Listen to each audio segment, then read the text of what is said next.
what you wanna say, cause you sounded so good to believe. And deception is a powerful thing when you lose your rightful thinking. So we voted for the bling. But you trick us with campaign promises. We won't say a tease, that's the way it is. We've waited in vain, hoping you'll ease the strain. But you now refrain, you now refrain. Yellow, yellow all the way is what everybody say.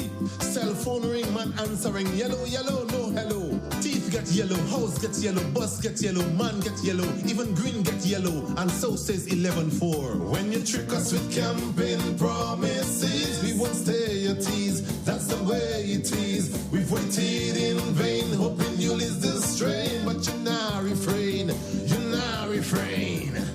Old school parables say you know what you have, but you don't know what you go get. So cherish what you have to diminish regret. But what on earth lasts forever? Not even things created by the great Jehovah. So the green grass ceased to grow to allow the yellow vibes to flow. But boy, one song I sing, one bell a ring. If we didn't know, we never know yellow would have treat us so. When you trick us with campaign promises, we won't stay a tease, that's the way it is. We've waited in vain, hoping you'll ease the strain. But you now refrain, you now refrain. They began with the blame game, giving NNP more fame. Past administration, the cause of frustration. Past administration, chief of corruption. Then to economic recession, we can't give you attention. Economic recession, the cause of poverty in the land. Economic recession, no employment for the ordinary man. When you trick us with campaign promises, we won't stay at ease, that's the way it is. We've waited in vain, hoping you'll ease the strain. But you now refrain, you now refrain. All your projects are stuck in a pipeline. But when asked, how is the country going? Oh, fine. We are looking into it. Never mind. Only projects in pipeline. No water to cool down the yellow temperature. When will they start? Please answer that. Oh, soon. Maybe by the next full moon. Although things are turning at a very slow pace, we now run no race. 5 years is a lot of space. It's just a few hungry people in a place and a few disgruntled green people with their vexed face. When you trick us with campaign promises, we won't stay at ease, that's the way it is. We've waited in vain, hoping you'll ease the strain. But you now refrain, you now refrain. Busy governing, busy managing, busy politicking, busy neglecting, busy inflicting poverty and hunger throughout Grenada. 1,000 Frenchmen can never be wrong, but you hold your yellow conviction strong. So why not send them advisors home? They're sucking money like water in foam. And rehire the Imanis, less stress on the economy. You and Manchester hold up the country. You didn't see us down by the Bury when they send SSU to between. Trick us with campaign promises, we won't say a tease, that's the way it is. We've waited in vain, hoping you'll ease the strain. But you now refrain, you now refrain. So we've heard about your internal division, but some can't digest that one. Remember the man say he's an asset to the party? And will we vote you without him? You left him with Glenn alone. Maybe they're cloned. And however, I foresee a pretensive unity that will mislead a lot just before the next ballot. But you guys will have to come real good. And good night to you, Grenada, Carriacou, Petit Martinique, the rest of the Eastern Caribbean, inclusive of Antigua. We know that they're counting the ballots in Antigua tonight. Yeah, within a few hours, we'll know exactly if the existing government remains or if a new government will be taking over. We know the seat share and what's taking place in Antigua in their elections in a few hours. All right. Yeah, I think some returns should already be coming in and we'll get some more information on that in a little while. And for those of you that may not know, my name is Sheldon Scott. I'll be with you up until the 10 o'clock hour. It's now 8 minutes after the hour of 8 o'clock on the Spice Isle of Grenada. Just letting the numbers build up before we get into the discussion. Yeah, there's several things that I had planned to discuss tonight. But due to certain things that happened today, I have to discuss other things than what I was planning to discuss tonight. Yeah, because I have one particular issue that's coming up there that is definitely going to affect several categories of people in Grenada that I need to speak about. But I don't want to just deal with that for a few minutes and leave it alone. It's very extensive, and it says a lot about the mindset of the people in office right now. But they only come in December. So what we are doing from January to November, suck salt and drink Nawasa water. So folks, remember to like and share the live. Those of you on the YouTube, remember to subscribe to the page and also to click the bell icon so that you can get the notifications each time we go live. All right. So remember to click the bell icon so you can get that message every time we go live. Also, I will be calling a guest tonight. Yeah, calling somebody because I want some information in relation to something that's coming up. So I will be calling a guest tonight who will be on with us for a little period of time. Nice. Although enough things affect us negatively, we are still blessed by the Almighty. This poem may not be liked by you, but I know you will like this poem, for this poem is a problematic poem.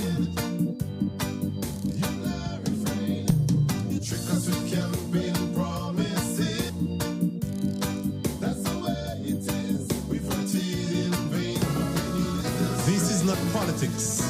Please don't forget, I'm just practicing to be a poet. Not qualified as yet, but have no fear. I'm gonna get there. I'm not in this world to live up to your expectation. Neither are you in to live up to mine. I don't owe no one, no obligation. No one owes me none, so everything is fine, fine. I said I am. Yeah, I don't know. I was, sometimes yeah. Let me say a special good night to those of you on the YouTube. First of all, tonight, let me say Christine Otley, Beavis John, Antonito, Deborah, Adrian Watts, a special good evening to you, Mr. Adrian Watts. Kathleen Knights, I think I said Faithlin already. Faithlin, just in case I didn't. Bernard, Cynthia, Matthew Bowen, Afi Monroe, Gemma, Wendy, Philip, Hillary, Kevin, Shajan, Errol. A special good night to all of you out there on the YouTube. Remember to subscribe. I hope all of you subscribe to the YouTube, and I'm seeing all of you there. I just want to make sure all of you subscribed. And over on the Facebook, Shemi, Williams, Gil, Dana, Anthony, To, Olive, Winnie, let me see, Courtney, Dexter, James, Linda, Imelda, Francois, Denise, Betty Ann, Murray, Venta, Jillian, Sherms, Ibrahim, Kisha, Jeanette, Cindy, Charmaine, and I'm seeing Kisha and several others. I'm saying a special good night. Folks, remember to share the program as well. Share, especially tonight's program. Yeah, we're going in depth into some issues tonight. I definitely want you all to share the program. Share the program. Nice. Refrain. Yellow, yellow all the way is what everybody say. Cell phone ring, man answering. Yellow, yellow, no hello. Teeth get yellow, house get yellow, bus get yellow, man get yellow, even green get yellow, and so says 11-4. When you trick us with campaign promises, we want to... Yeah, Dwight, Kishon, Lisa, Maria. Yeah, good night to all of you. Yes, Dada. Yes. Good night to Say you know what you have, but you don't know what you go get. So cherish what you have to diminish regret. But what on earth lasts forever? Not even things created by the great Jehovah. Let me see. I'm waiting to cross a certain number before I say what I have to say, you know? Mongozo! James, good night. Joycelyn, good night to you too. If we didn't know, we never know yellow would have treated us so. When you trick us with campaign promises, we won't stay at ease. That's the way. Margaret, Katlina, and Lystra, good night to all of you. You lose this train, but you now refrain. They began with the blame game. Some people might like what I have to say tonight. Some people will not. Past administration, the cause of frustration. Past administration, chief of corruption.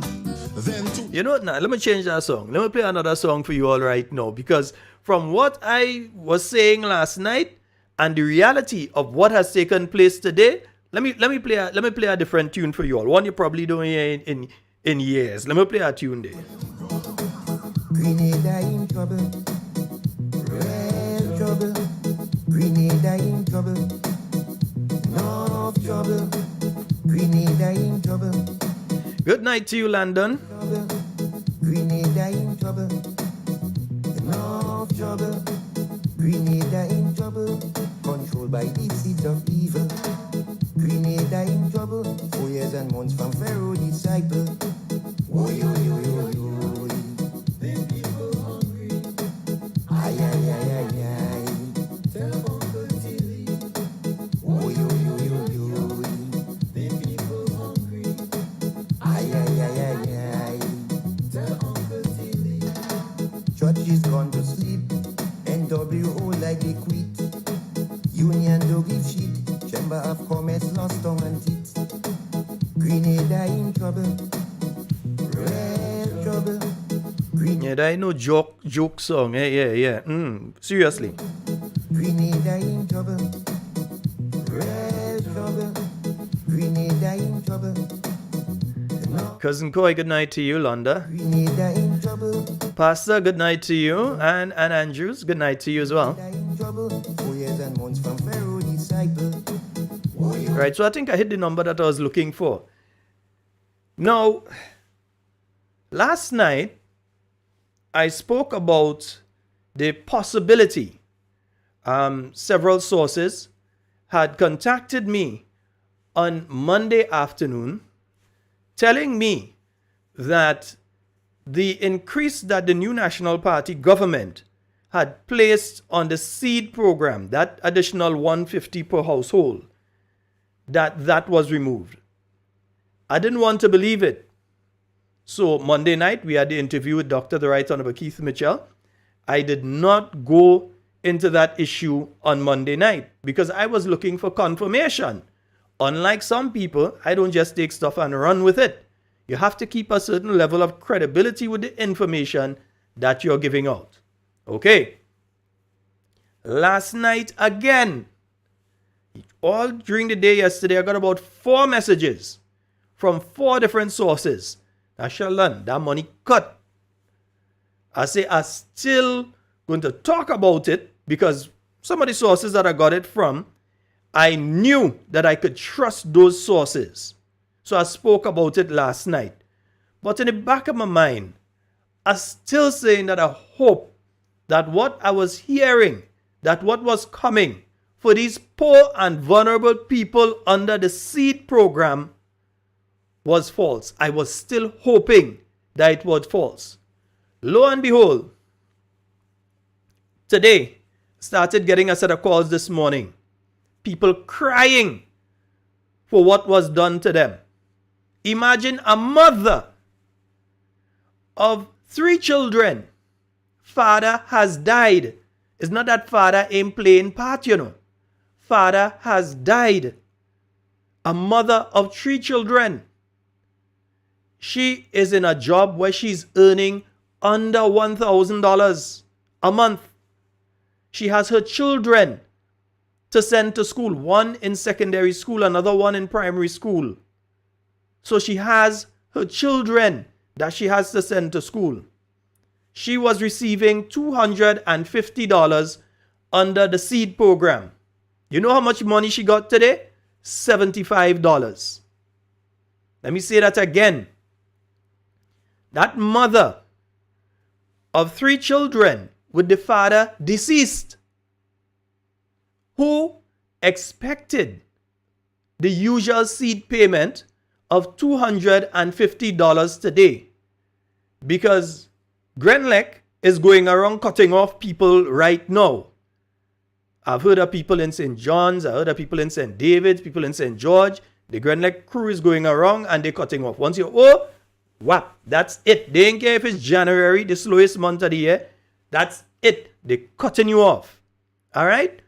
So, that mother have her Grenlec bill to pay. She has her water rate to pay. She has her rent to pay. She is being assisted under the SEED program, under the new National Party. With the addition, she was receiving $250. That could at least help to send the child who has to go to secondary school to school, and even the one that's going to primary school to assist with that one as well. Goes to collect her money today and gets $75. And she's not the only one. As I came in here, I started receiving messages on the WhatsApp in studio with people telling me the exact same thing. They are accustomed to getting $250 and now they get $75. Because in some banking institutions, once they pass the money through there, the bank taking charges and so on. So if they had 100, they're taking out $25 and so on. So these people actually got $75. The bank take charges on this money. So tell me how a person in the month of January, and we're heading down to the end of January right now. So you know this is the roughest period of January. That these people, and I'm not just speaking about that mother. Look, someone is speaking here about their 88-year-old grandmother who is under the SEED program and is receiving this assistance to put the little groceries inside the house, pay the little water rate, and pay what they could pay on the electricity bill. The 88-year-old grandmother who usually receives $250. This government, the same government that added $2,000 a month to their salary, take $150 from the poor people. In other countries, they ain't laying that rest so, you know. But here in Grenada, some of them want us to shut up. So you're going to see them coming under the live tonight. You're going to see them coming under the live tonight because they want to distract. They want us to discuss other issues. They want to come onto the program where we discuss serious issues and distract us. Get us to discuss what they want us to discuss. But that ain't happening tonight. Because that wickedness that has been done to the elderly, the poor, the vulnerable, the young in this country today, each and every Grenadian should take a stand on that. Whether you're a member of the NDC, you're a supporter of the NNP, whether you're a supporter of no political party, what has been done today in the face of government ministers who didn't even sit down in the office long enough to leave a mark before they even make 3 months, they took $2,000 extra a month, $24,000 a year. And they put it in a way that they are paying absolutely not 1 cent of tax on it. Not 1 cent of tax are they paying on that $24,000 additional a year. And these individuals watch people like the 88-year-old woman who was looking forward to receiving she $250 and they didn't even have the common decency to say to these people beforehand, here now, we can't make it. We're going to reduce the amount of money. So down by the financial complex this morning, I was passing, I was passing and I see all the people there. And I was going to go there and speak to some of them when they're coming out. And I was going to go there and tape some of them with their permission and bring it and play it on the program here tonight. And then what was taking place in St. David's up by the police station, the Lucky's by a police station. Because some of these people, what that did to them on a psychological and physiological level, what that did to them today, you know is that you're broke as hell. You know that you're going and collect your little kakada that you're getting from the government of Grenada. That Dr. the Right Honorable Keith Mitchell and the new National Party put in place for you. The little kakada that you just get under that program, you went to collect it today. You know you have your child to send to school. You don't even know how you sending them tomorrow. So you go to collect the $250 only to be greeted by $75. That's transformation for you. They transform the people under the seed program, the most vulnerable amongst us. Because the reason a person end up under seed is that the situation is bad, that their salary level is at under a certain threshold, or that they don't have a salary at all.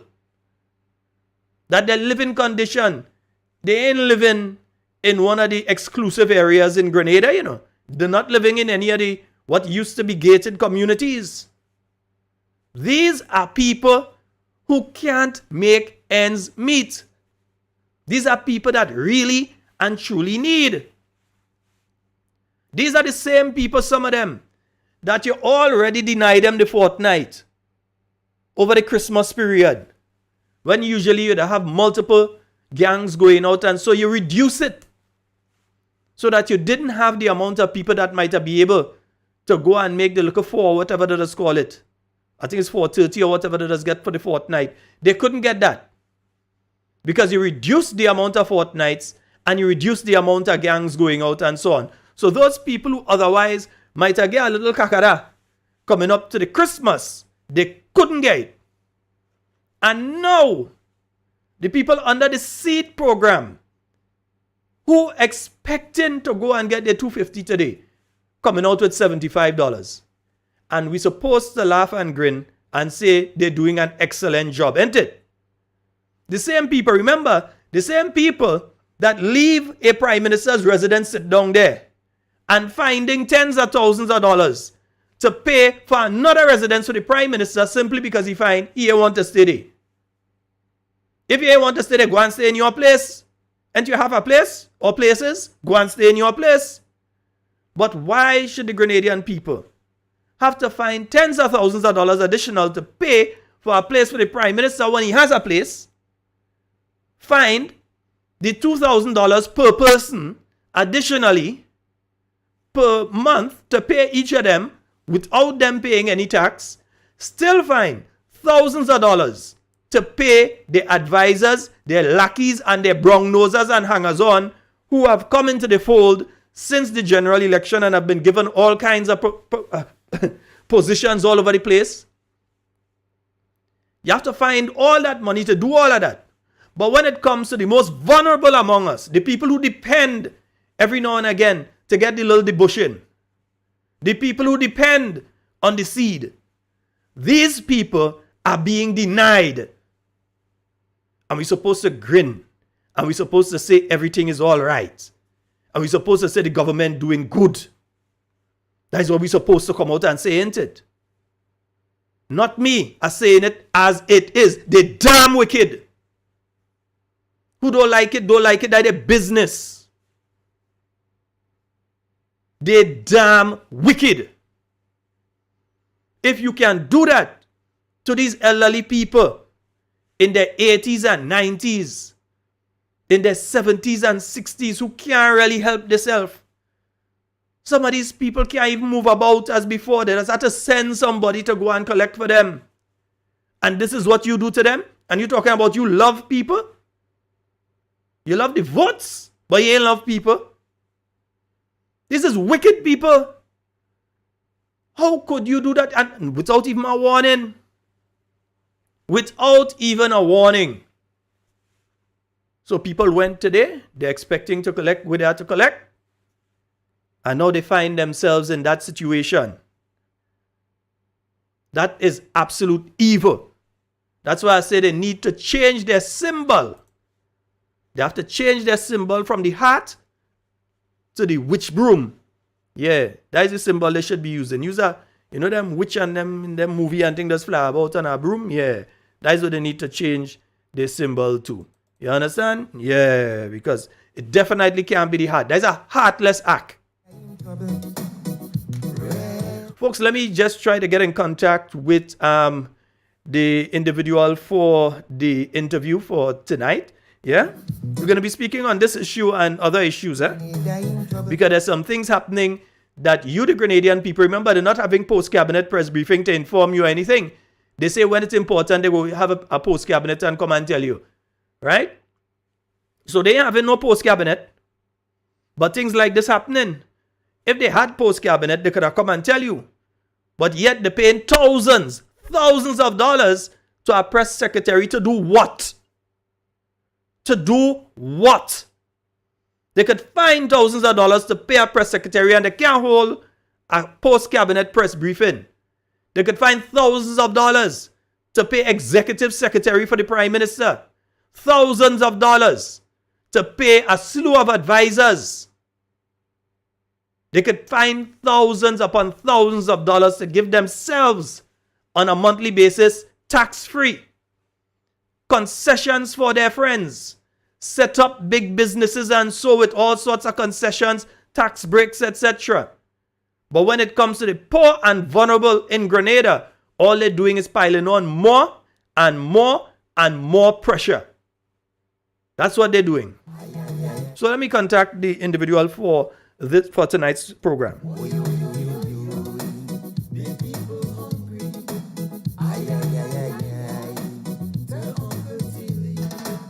Children could confess, the place in a mess. Some dying from stress, people business under state arrest. Grenada in trouble, red trouble. Grenada in trouble, north trouble. Grenada in trouble, red trouble. Grenada in trouble, north trouble. Grenada in trouble, controlled by the seeds of evil. Grenada in trouble, 4 years and months from Pharaoh disciple. Oh, yo, yo, yo, yo. The people hungry. Ay, ay, ay, ay, ay. Tell Uncle Tilly.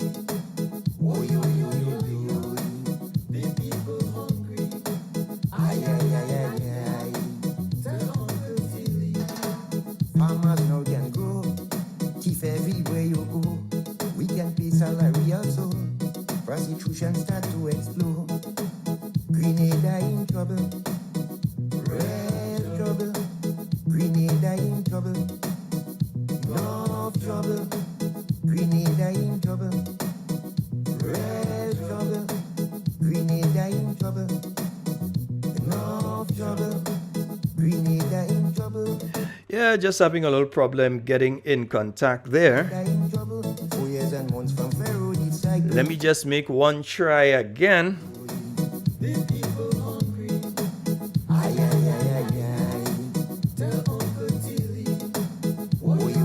Yeah, that's transformation in your tail, yeah. They're transforming people who were poor into destitute. That's what they're trying to make a category of vagrants in Grenada, because look what they're doing, man. They are firing people left, right, and center. Today in Garrigu, I hear a relative of the MP and all get the axe. And today for today, you know. They didn't give them a letter today say go in at the end of the month, you know. They get a letter today say they go in today. I mean, you saw Mr. Brian Grimes on the news the other night. And Mr. Grimes has been asking the question, why they can't have the meetings to discuss the issues of the workers in Garrigu. Because when he is asking about that, it seems as though they asked for the meeting, and on 3 occasions, the first time, the PS in Garrigu, who is supposed to be the person that the union is interacting with in relation to this issue, left the meeting early. The second time, they call and say that they can't make the meeting. The third time, which was just last week, via Zoom, they say they can't make the meeting. A meeting via Zoom, and they didn't have to walk and come to the meeting. They say that's how they can't make that meeting. You understand? Look what people are going through in this country. Look at it. And it's the poor and vulnerable.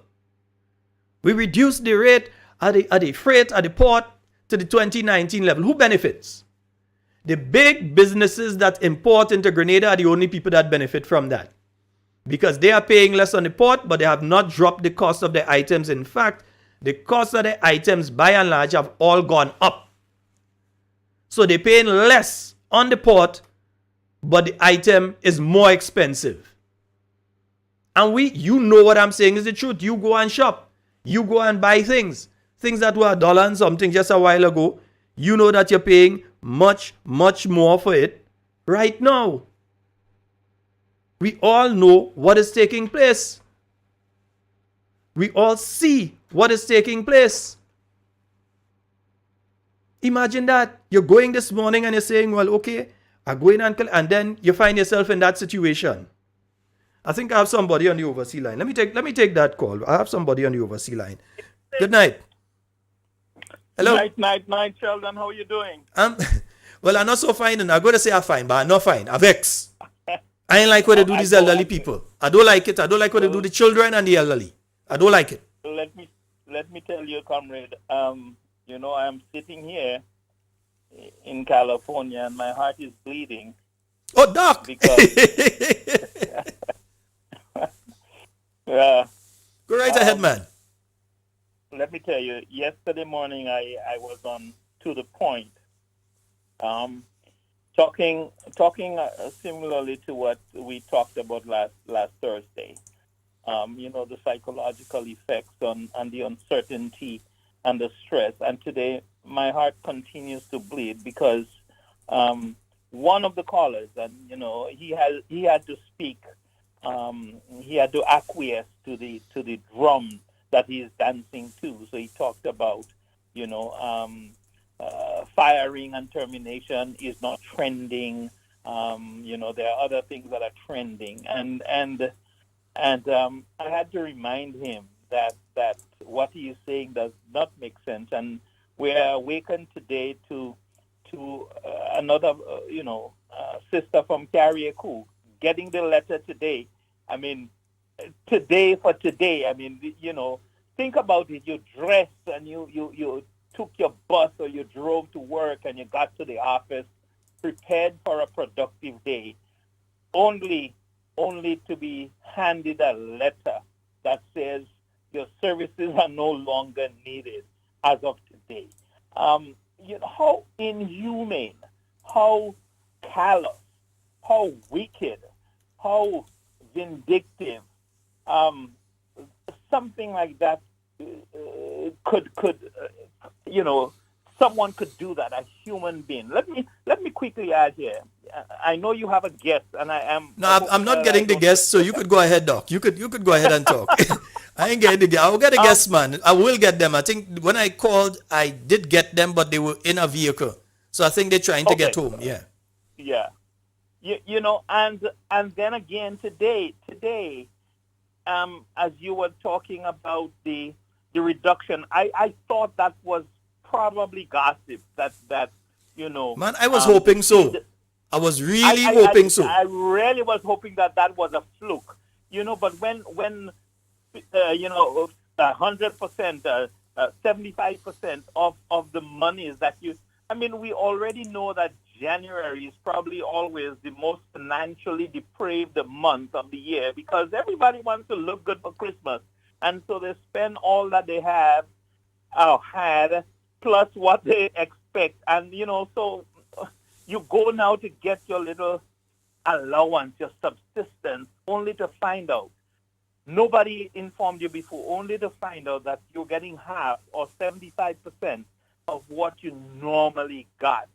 How unconscionable can this government be? How wicked, how heartless can this government continue to be? Let me quickly add, Sheldon. Because the guests just messaged in, so I have to call them now. But you go ahead. Okay, so let me tell you this. Mm-hmm. We get, you know, the Prime Minister made a statement early when he was introducing that $2,000 additional on the minister's salary. He said, he quoted an Asian ruler and says, if you want cheap government, you pay and you get cheap government. Singapore, oh boy, his name is slipping me right now. Yes, his name is slipping me, but it's inconsequential. It's Lou something or the other, but yeah. Mm-hmm. Yes, but what I'm saying here is that look at the character of the current Prime Minister and you would realize the kind of person he is. He has been a corporate lawyer and they They take from the poor, they take from the less fortunate, so that that's what they do. So he has a habit. He has a habit of doing that, and that has not left him. So he has translated his corporate attitude and demeanor into public service and public life. And let's get your other caller. Okay, my brother. Let me get a guest in. Let me get a guest in. All right. You can call back later on. Yeah. Yes, folks. So let me just get the guest in. Down in the toilet. Better do it quick. As woman don't need to flush them out.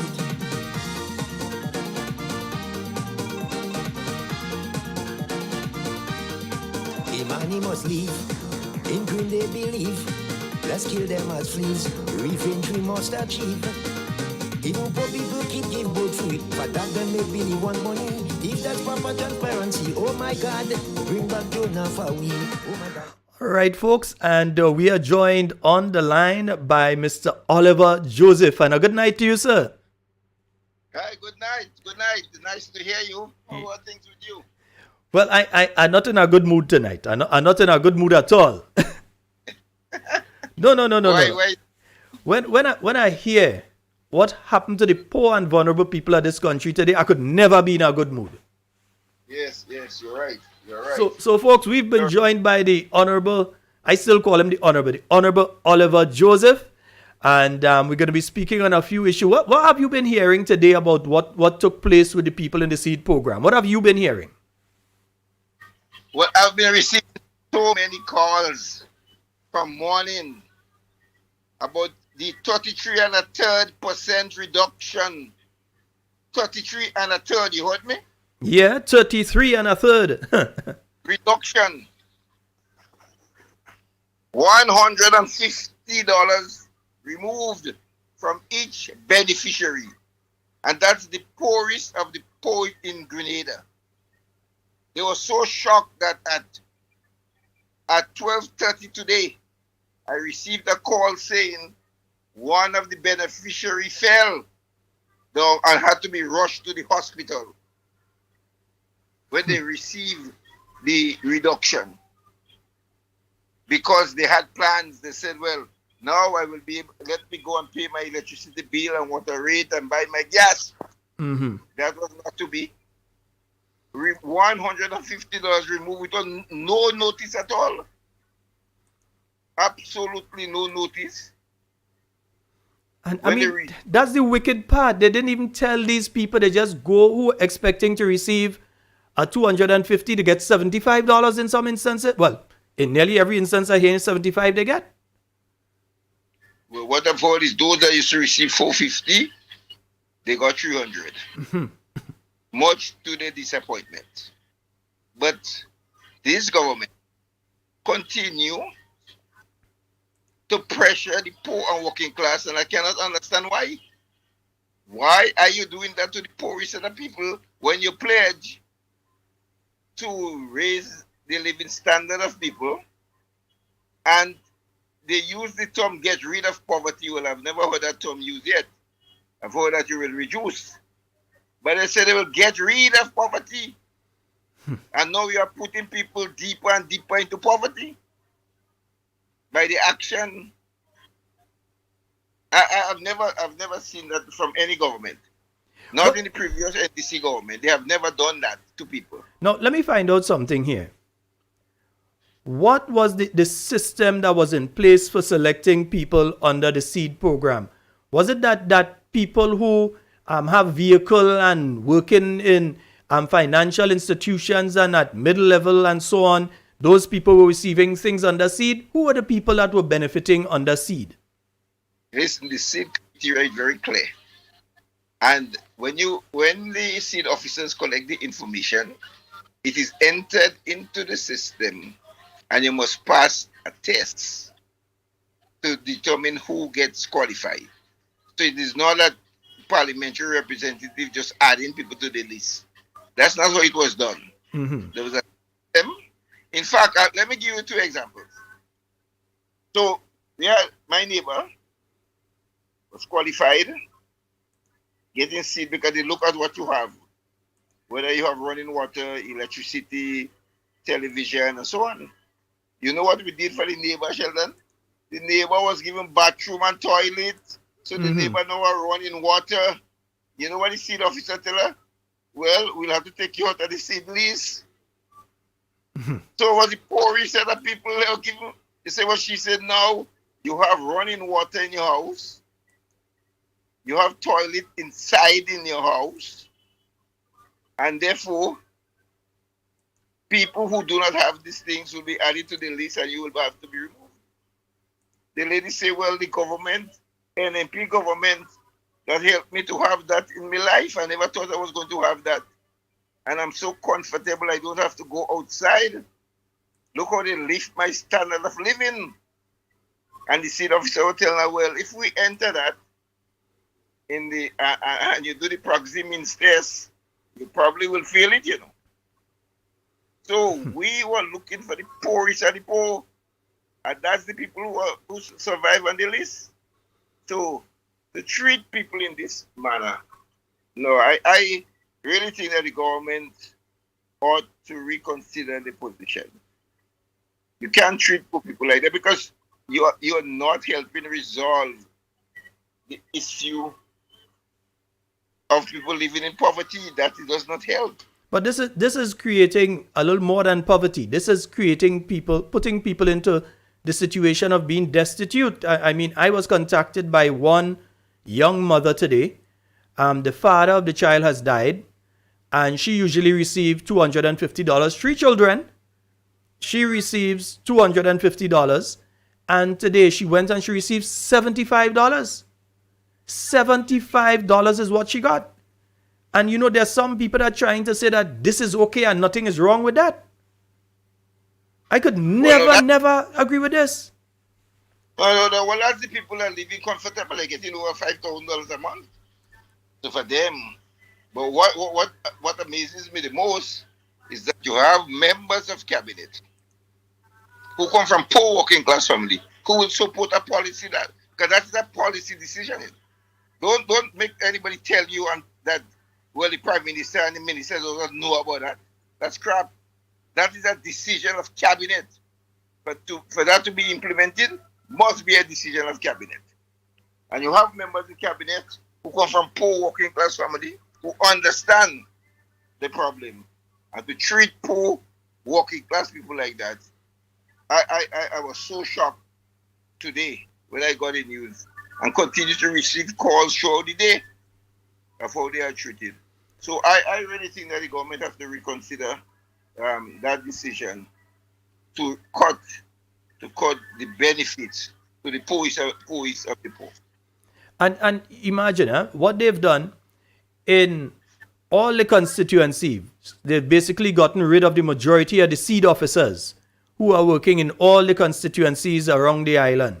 They got rid of the seed officers. They brought in new seed officers. In some instances, even more seed officers than were there than before. And then they did this to the poor. And so they created jobs for their friends by sending home one set of people. And then on top of that, the people who supposed to be benefiting under the program, they cut their money. So these people, this is, I mean, I'm hearing, and I'm sure you still get calls of people calling you that Grenlec coming for them. They get a call from Grenlec, or Grenlec already passed. They've been cut off. And some of these people depending on this thing. I get that call regular with Grenlec. And then there will be, don't forget, there will be increasing water rate. And in electricity as well. Well, yes. And in electricity as well. Well, all over the island, people are crying about electricity every day. You hear the cry. But then to add it to water as well. Environmental levy to water.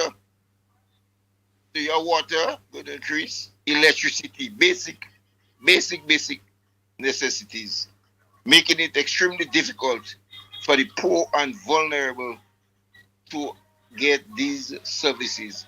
I just don't understand that kind of policy. It baffles me. And on top of this, you still have the situation where the cabinet ministers, the ministers in cabinet, have taken that increase and they're saying, well, the prime minister said it's for them to use to buy gas and for driver and that sort of thing. But it's they can't tax it because it's traveling allowance. You can't tax it. $2,600 in total. This, I'm not quoting the 6 because the 6 was there before, but 2,000 additional in total, 2,600 a month that they're not spending a cent tax on. They're not paying any tax on it. But people who getting a little 250, they take out 150 from it, and then the bank or whatever take out 25, so the people end up with 75. I mean, this is unfair. Yeah. Well, you see, that is how people judge governments, by the policies, or by the philosophy of the government.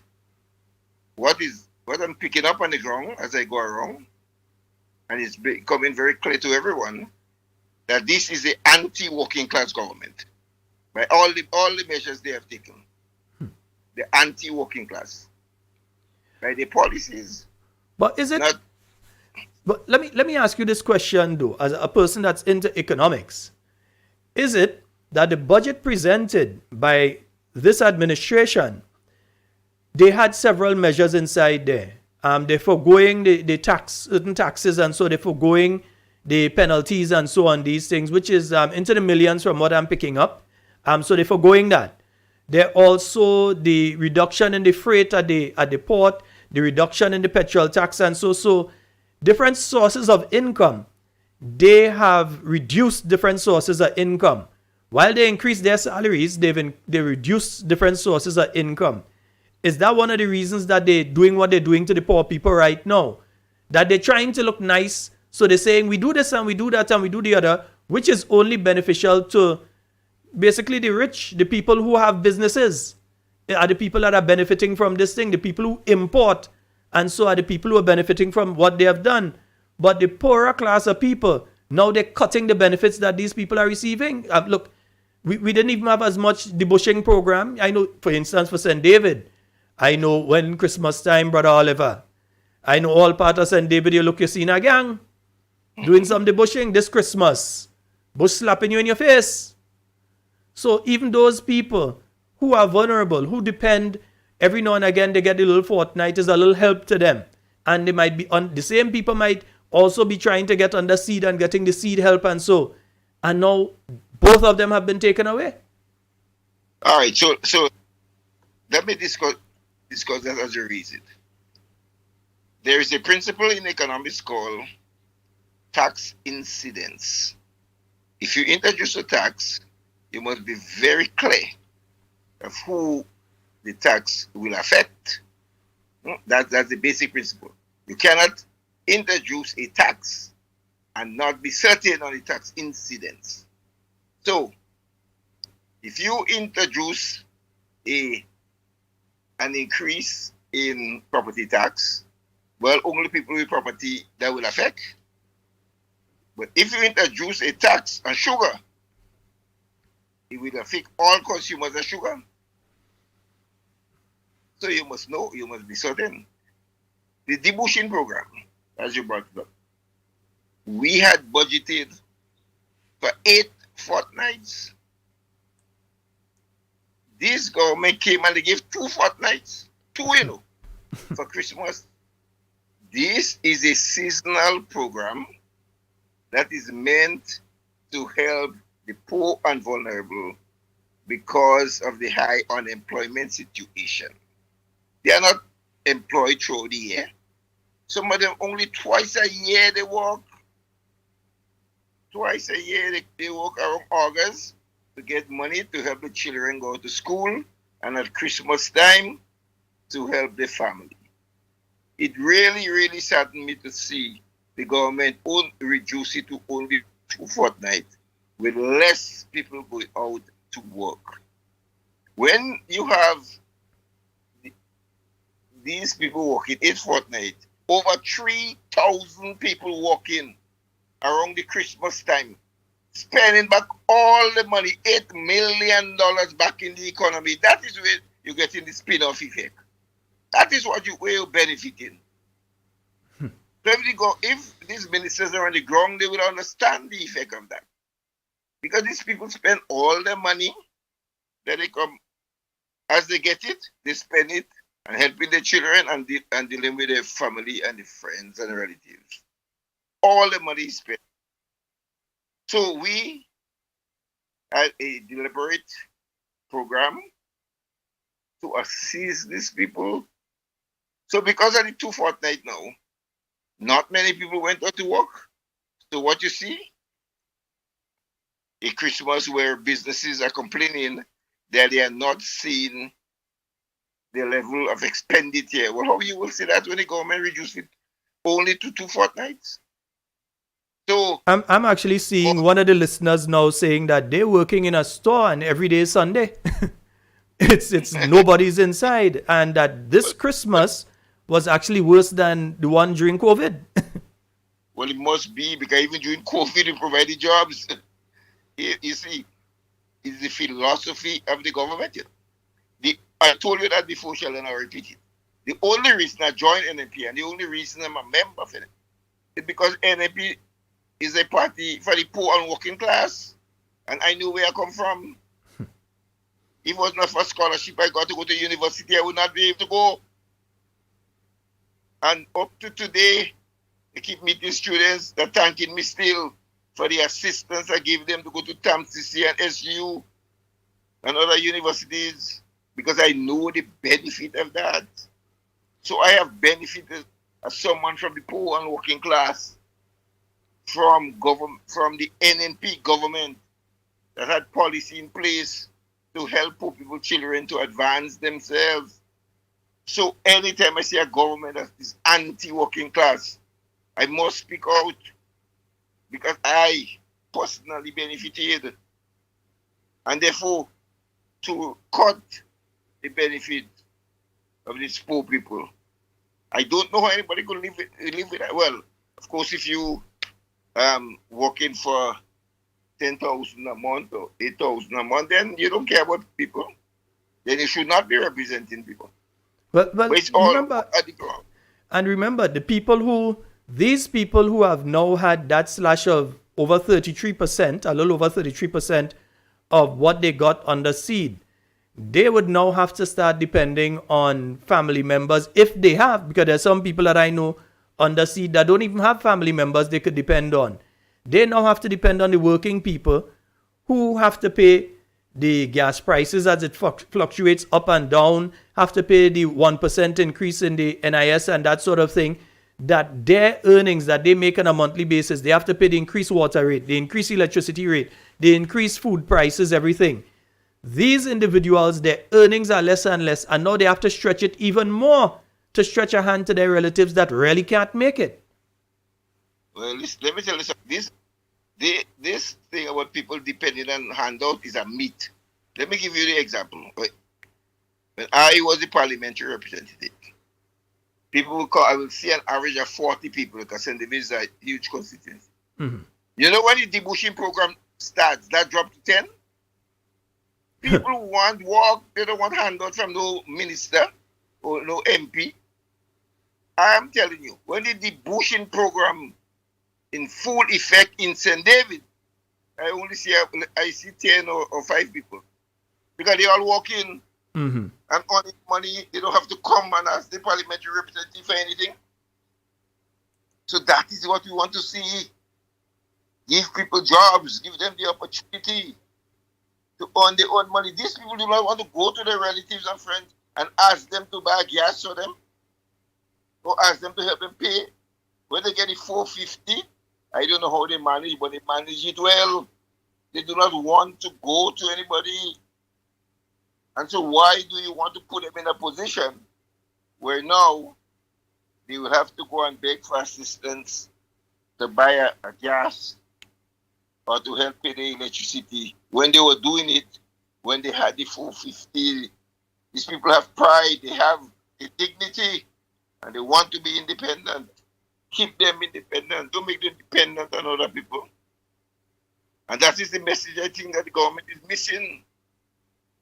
To treat people in that kind of manner, in that way, is shocking. You know, to see how they treat these people. So the most we can do is to call on the government to review the policy and restore the benefits to the people. at the level at which they were benefiting up to 31st of December 2022. Because I was hearing this thing about the 150 is going to be removed, and I was saying, nah, I think this one might just be a rumor. And so I think that the present administration, after giving themselves a $24,000 a year increase, is going to look at the poor and vulnerable. One person mentioned their grandmother, 88 years old. These 80-something year old, 90-something year old, 70-something year old, 60-something year old people, and even the children, the ones who are in school right now, I didn't think that anybody with a human heart could have done this to them, could have removed that money that they know these people need. It's not that these people just want it. These people need that money, and they have taken it away from them, and without even having the decency to say, hey, come next month, we're going to reduce it. Or come 2023, we're going to reduce it. I mean, oh, goodness, man. And the plan is to reduce the number of people that benefiting. Well, they reduce the amount. But what about the numbers? They have their own people going around, doing assessment, and they were going to cut the list by 50%, as far as I understand. Take off the people from the list. That is what I understand they will do. I could only see what I was told, so I'll wait and see what will happen. The first stage is to reduce it. That's the amount you get. And then the second stage is to reduce and the amount of people that are benefiting from it. So I'll wait and see what will happen with that. But given what has taken place in stage 1, I wouldn't be surprised in stage 2 that they remove half of the people from the list.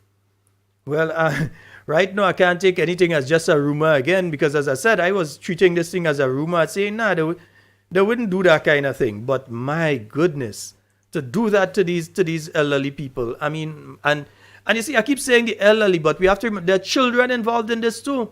Those in the primary and the secondary school and so who receive their assistance through SEED to go to school that now don't have that. It's gone, basically, because if you're down from $250 to $75, I mean, come on. Well, they say elderly, these are the people that make the contribution to build Grenada. They work very hard, to build Grenada. They have made the contribution to bring us where we are today. We should show more respect, at least, for these people, and show them some dignity and respect. I find it's very disrespectful to remove, to cut the benefit. Yes, indeed. And folks, we're speaking with Mr. Oliver Joseph. I still say the Honorable Oliver Joseph. And we're just speaking about some of the happenings today because we just here, we've seen a situation where the SEED payments that was increased under the New National Party have now been removed. And at a point in time that you have inflation taking place, because you explained to the listeners what inflation was the last time, the increase in prices of foodstuff and so as it's going up, you have inflation taking place right now. Every week people go to the supermarket, it's different price. Every week you go, you're paying more and more and more, and there's nothing seems to be buffering it and saying, well, okay, there's a buffer here or there's a cap here. It just seems as every week you go, it's a few cents or $1 or $2 more on different items. And instead of increasing the amount, how you come tell that is by increasing the amount of disposable income you have, not by reducing it. Yeah. So you reduce it to deal with inflation, the amount of disposable income people getting. You know? According to Kathy, Kathy is saying they don't care about anyone but themselves. Because they make sure they set up themselves before they do all of this. They make sure they set up themselves. They make sure they set up them friends with the big businesses that doing the importation of the goods that all Grenadians have to use. And they're setting up so that their friends going to end up with the sugar. So they're making sure they set up themselves. They don't care about anyone but themselves.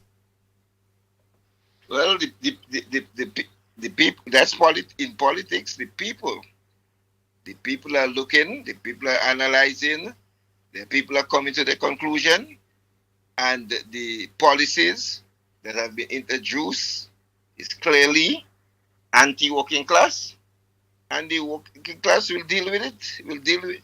politically they will deal with it. Now, That is the situation to live with. now, I wanna shift to another issue at this point. There's going to be a parliament sitting taking place on Friday, a special sitting of parliament, not the normal sitting, but a special sitting. In other words, it wasn't supposed to happen, but they're going to rush to do it. Have you heard of that? And have you heard of the bill that's being brought there in relation to the is it the NTF? Yes, the National Transformation Fund, and some changes to that. Have you heard what's taking place? Well, so they must have a special sitting. Let me say that first of all. So nothing wrong with the special sitting, because remember, in the budget, a number of measures was announced to take effect from the 1st of February. You recall that, right? So, Yes, indeed. Yeah. yeah. So for example, the increase in the excise tax and so on, Yes. you have to a affirmative resolution here. So therefore, you must go to Parliament. So they have to have that special sitting to put effect into what was announced in the budget to take effect from the 1st of February. Mm-hmm. Firstly. Secondly, I have a concern over the National Transformation Fund and the amendment that will be made. So that is what I want to spend my time on, because the other measures of the excise taxes increasing to 200% and 100% and 150%.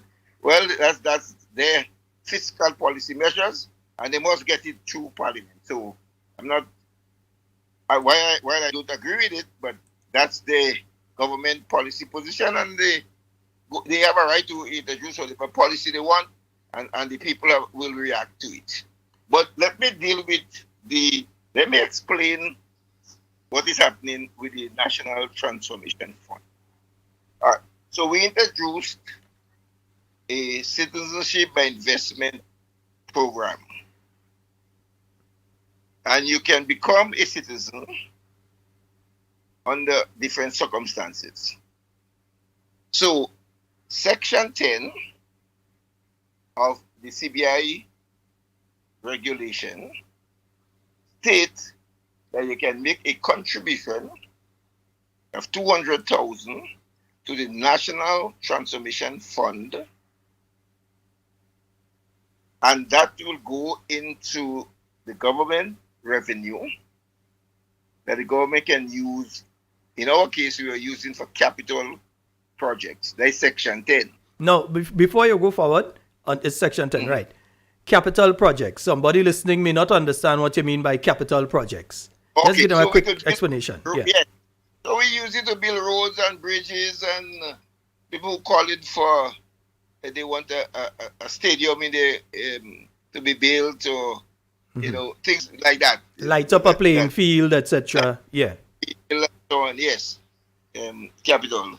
As opposed to recurrent that money you spend every month. Salaries, pensions, utility bills. Services that you have to pay for, and so on. Yes. So when we introduced this legislation, we decided that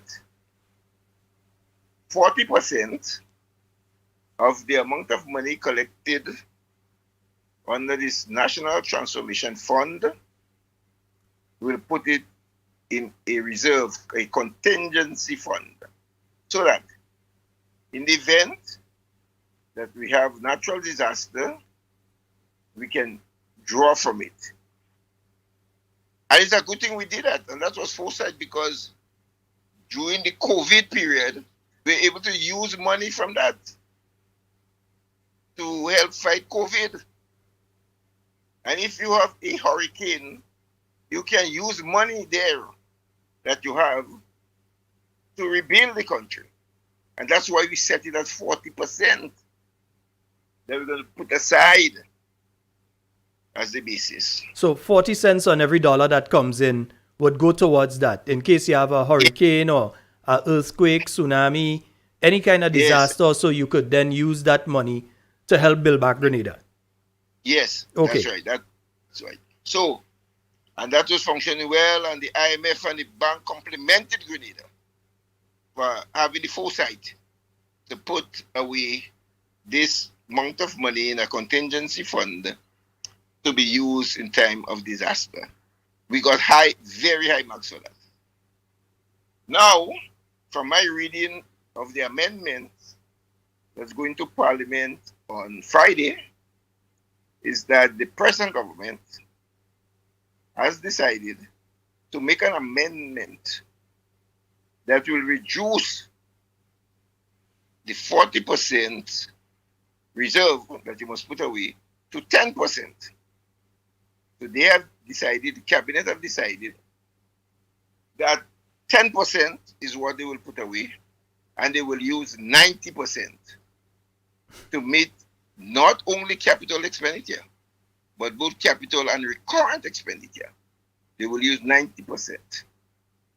So that is the amendment that's going to go to Parliament. Now, you may say, well, what's wrong with that? If you're putting away all this money and you need money to use, well, you could determine whether it's 25. I don't know why they didn't go with 25. But the reason I'm seeing is that in the budget, this government is depending heavily on CBI resources to fund the budget. And that is why they did 90% of the funds. Because in the budget, for funding the budget, they are depending heavily on CBI revenue, and that's a dangerous thing. And I pointed out that. In fact, one newspaper had it in the front page. I said, and I will repeat it, given the situation where the European Commission already took a decision that by 2025, member states of the European Union who have CBI program will have to get rid of it. And then for third countries, they will have to make changes. Otherwise, there could be consequences. You could lose access to the Schengen visa. Right now, we have a Schengen agreement that we've traveled to Europe visa-free. And if we do not make the required changes, we could lose that status. And if we lose that status, then our passport will no longer be attractive to investors, and they will move to other countries with CBI, and therefore your projection to collect this money from CBI would not be realized. And in light of that, you should not budget heavily for CBI resources, because then you will not be able to implement the programs and projects under your budget. Secondly, the US has also taken a decision with respect to the special EB2 visa that we have. And if you lose that status, again, it will not be attractive. And therefore, I caution that you should not depend so much on CBI revenues to fund your programs and your budget execution, because that could set you back. But I'm not an advisor to the government, and they don't have to listen to anything I say. In fact, it seems as though when we speak, they do the exact opposite. Well, that's their right. As I said, the government have a right to introduce whatever fiscal policy it wants. And the people have a right to judge them and take whatever action deemed necessary. That is how the political situation works. So, depend on it, and you cannot get it, and therefore you cannot meet your obligation. Then we will see what other fiscal measures you will introduce. We had said that when we capped the gas at $15 a gallon, there were no issues with it. the owners and operators of vehicles were quite comfortable with the cap at 15, and we were collecting revenue. What the government did, they reduced it. In fact, at one stage, they brought the tax to zero because they wanted to show that they have the cheapest petrol in the OECS. Well, I don't know what benefit you get from that, because even when the price reduced to $11.19, that was not passed on to consumers. The only people who benefited were vehicle owners. You did not see a reduction in bus fares. You did not see a reduction in freight charges to take goods from St. George's to Grenville or to Sortes. So there was no benefit to the working class people. None whatsoever. But you give relief to the owners of motor vehicle and give up millions of dollars. The amount of money you give up could have provided the 8th fortnight for Christmas and put more money in the economy and into the hands of people. And you did not have to cut back the benefit of by 33 and a third percent, because you'd have had millions of dollars.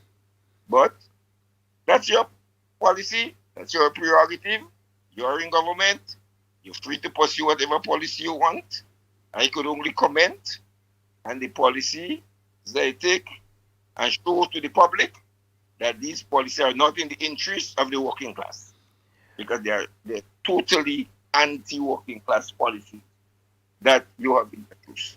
So, and this at a point in time too that they've been sending home significant amounts of people, whether it's the Maribo Abattoir, the fish markets, the ministries in Carriacou, the seed, the housing officers, the housing brigades. All of these people have been sent home. And several others in different departments are finding themselves being sent home.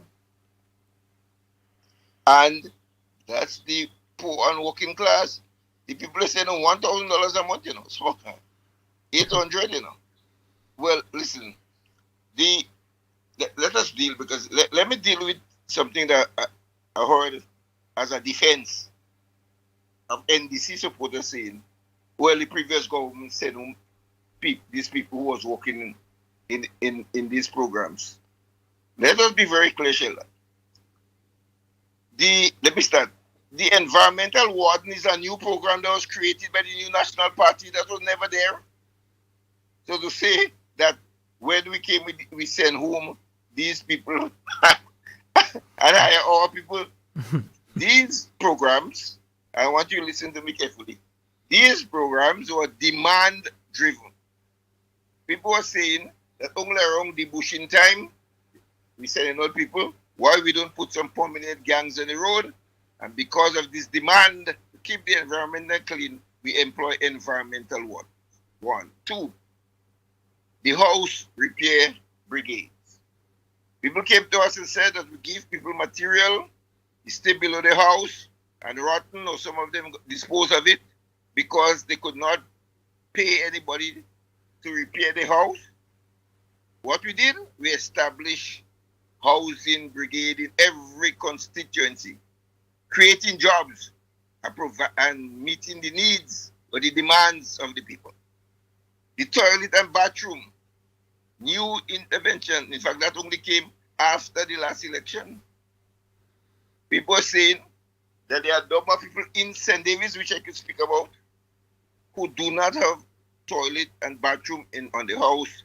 And in order to live the standard of living of our people, we must do it. A new program was created.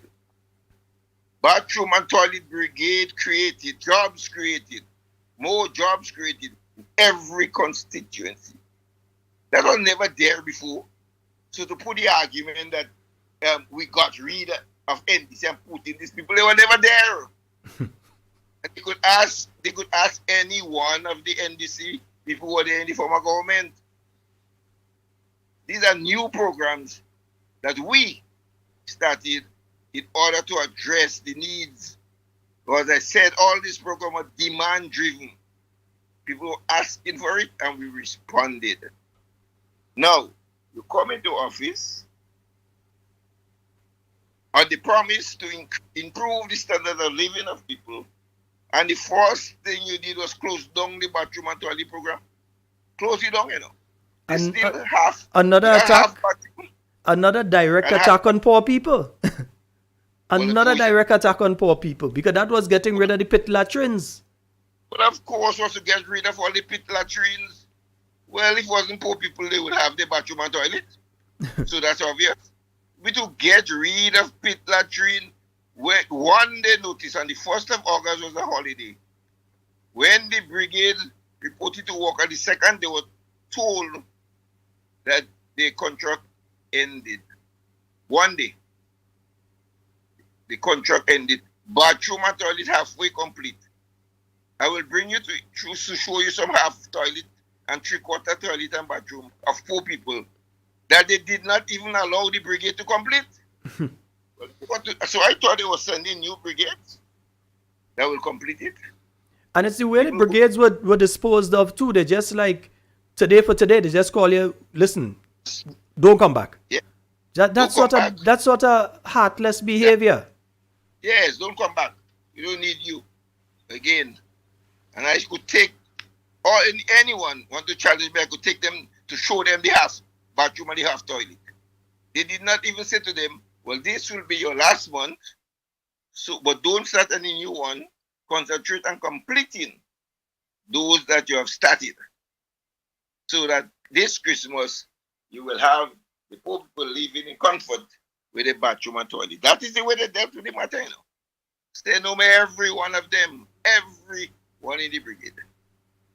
And so that continues with the seed officer in St. David. They were sent home and replaced by other officers. And we've seen that in several areas, and we've seen it throughout the country. I have never seen any NDC government operate that, because NDC was in for 2 previous occasions. I've never seen that. 2008 to 2030, that never happened. Now you've seen that for the first time. But even worse than all of that, when I listened to the presentation that was made by Dr. Mitchell, the former Prime Minister, opposition leader, at his budget presentation, he pointed out several things. For instance, they've reduced the amount of money for the asphalt program. And look at the state of the roads, and they have reduced the amount of money for the asphalt program from what the New National Party has had there for the past couple of years. So it's less at the patching and so to take place. They've also reduced the amount of money under the housing assistance program.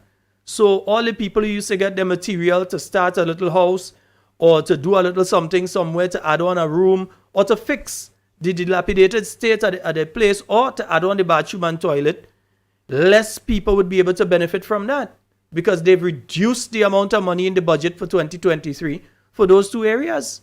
Again, another attack on the poor and vulnerable. Well, that is the Well, that is the philosophy. No, that is the philosophy of this NDC administration. That's the philosophy. Well, then these poor people, we have no obligation to support them. We have no obligation to ever live the standard of living.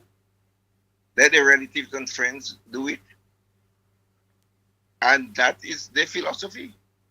So if you have a government with that sort of philosophy, then the policies that they are implementing now should not be surprising.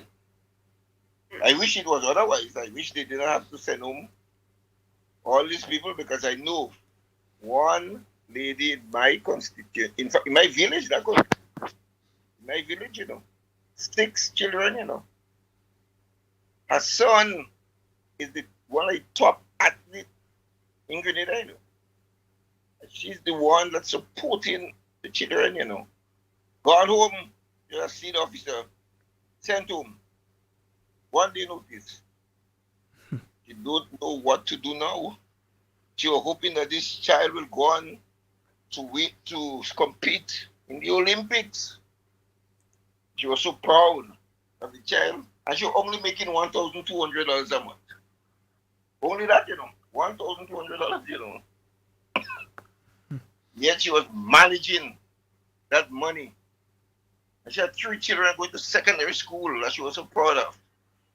Now when she come and see me, tears in her eyes, she don't know what to do. Tears.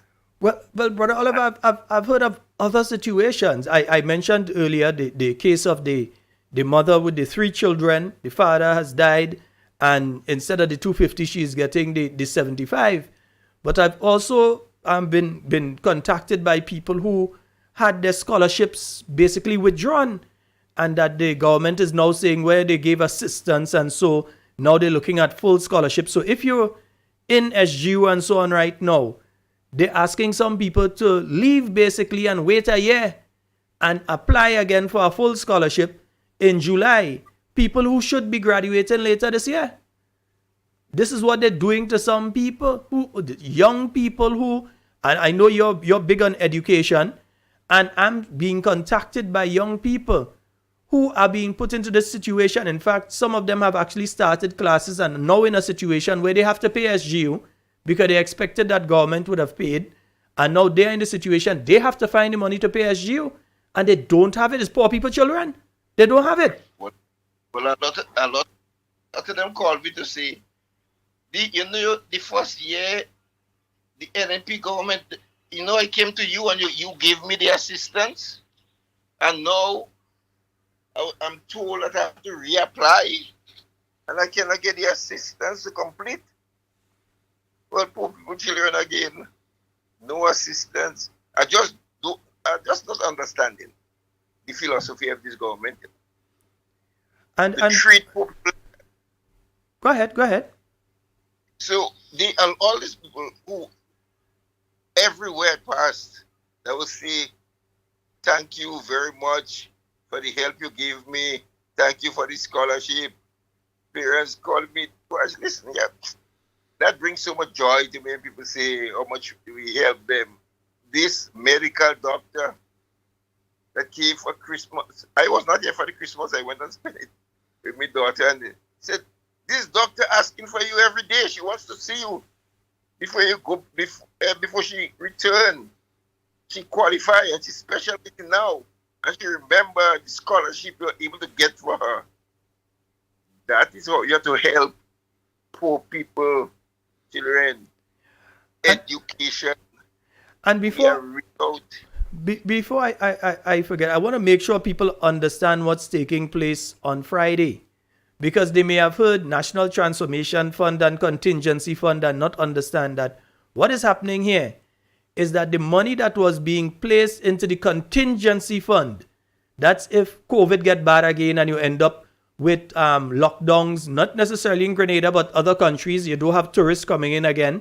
The money from the Contingency Fund, is that the same money that was used to pay the people in the hospitality sector during the COVID time?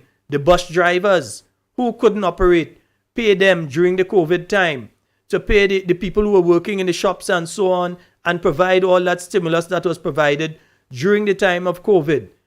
It's the same money in the contingency fund that was used for that. But because we were into a disaster.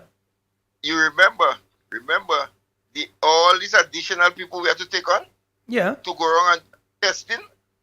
Remember all these additional people? And now, to put people at the airport? And now they are reducing that. That's where we have to pay them from. They're reducing it to 10%, as I say, as a reserve. They say, they think that 40% is too much to put away. So let's pray, God, that we have no disaster within the next 5 years. But we're in the hurricane zone, we're in an earthquake zone, we're in a hurricane zone, we're in a tsunami zone, and we have an active volcano to the north of us. You have to put money into a contingency fund. Now they are reducing the amount of money, and you still have new variants of COVID coming out there, causing a set of things taking place in China and other places. And while all of that is happening, you still have this government saying, well, now we don't need that money in the contingency fund. For instance, if a country like Dominica, through their CBI, had placed money into a contingency fund, their GDP to debt ratio would not have been what it is now. They had to go and borrow money to rebuild their country.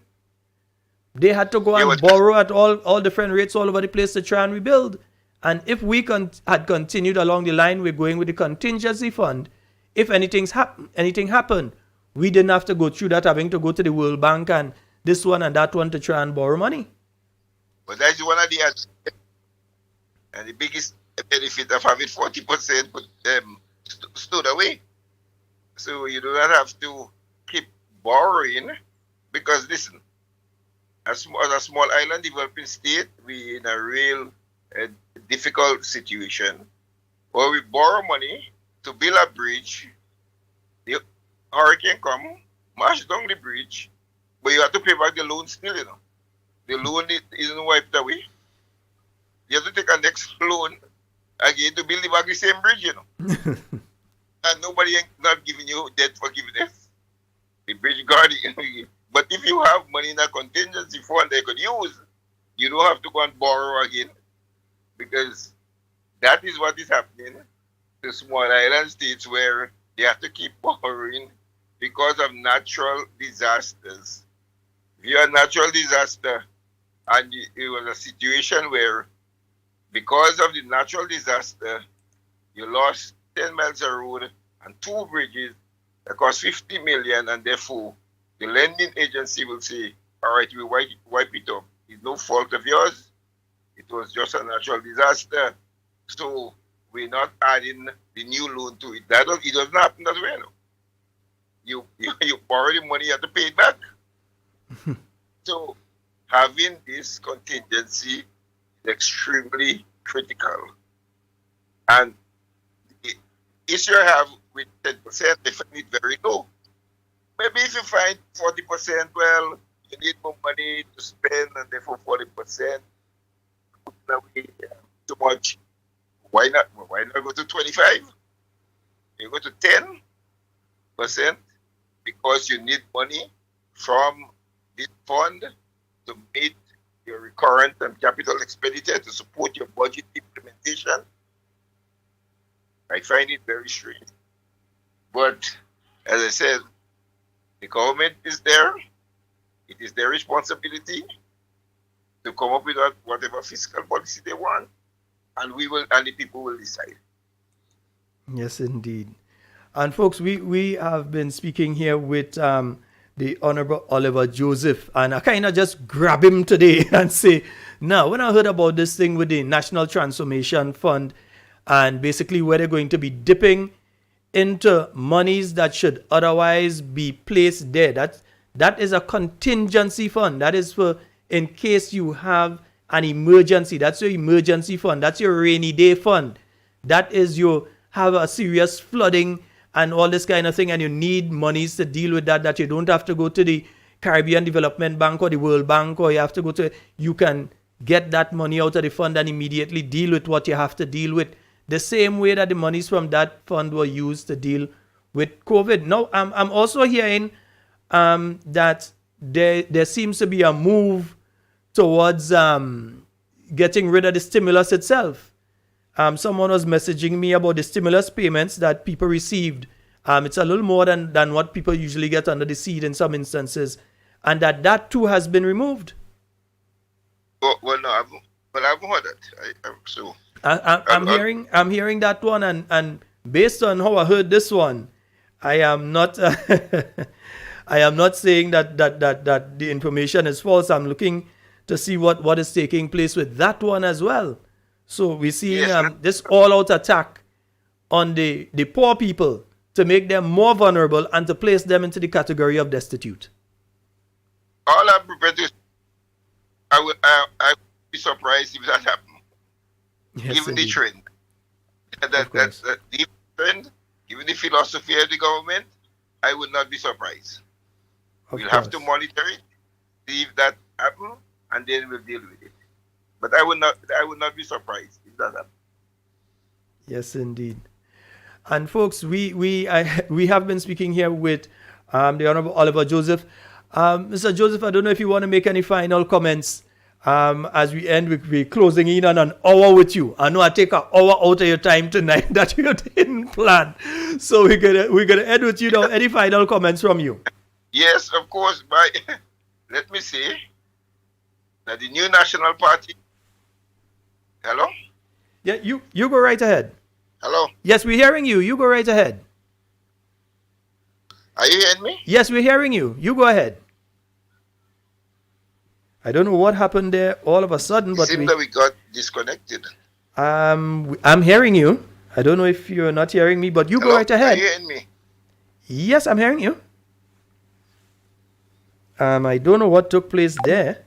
Yeah, I don't know what took place there, but I was hearing him. Let me try to call him back. And let me just get onto this. And let me just get this up. Things created by the great Jehovah. So the green grass ceased to grow to allow the yellow vibes to flow. But boy, one song I sing, one bell I ring. If we didn't know, we never know yellow would have treat us so. When you trick us with campaign promises, we won't stay at ease. That's the way it is. We've waited in vain, hoping you'll ease this train, but you now refrain. They began with the blame game, giving Yes, enemy hello? more fame. Yes, so we have it back on. Yes, we're hearing you. You go right ahead. Okay. All right. Yes, so all I'm prepared to say to the people of Grenada is that you can count on the new National Party to stand with you, to defend you, to protect your rights. We will never abandon you. We empathize with you. For me, as someone from the poor and poor working class, I feel it for you. But do not lose hope. We are there, and we will be there for you. We will expose all the wrongdoings of this government, especially measures against the working class. We'll continue to highlight it. We'll be reaching out to you personally. That's a decision we have taken at the executive level to reach out to you, to see whatever assistance we can provide to you, and to let you know that we are there with you. And do not lose hope. The new National Party is a strong party, and is a party that will always defend the poor and the working class of Grenada. Yes, indeed. And we'd like to once again thank you, always willing to step in and discuss especially economic matters with us. Folks, we've been speaking to Mr. Oliver Joseph, and we're always glad to have you, sir. And we know we'll be calling on you soon again. Anytime. All right. Thank you very much. Okay. All right, folks. So, yes, we have been speaking there with Honorable, I still call him Honorable Oliver Joseph. Yes. Nice.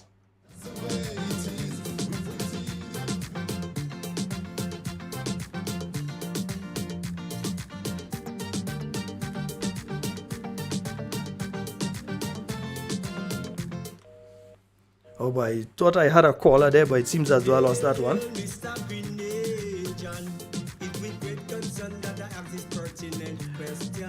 Folks, so the phone lines are open. You can call in 440-7377. You can call us directly, or you can also call us on the.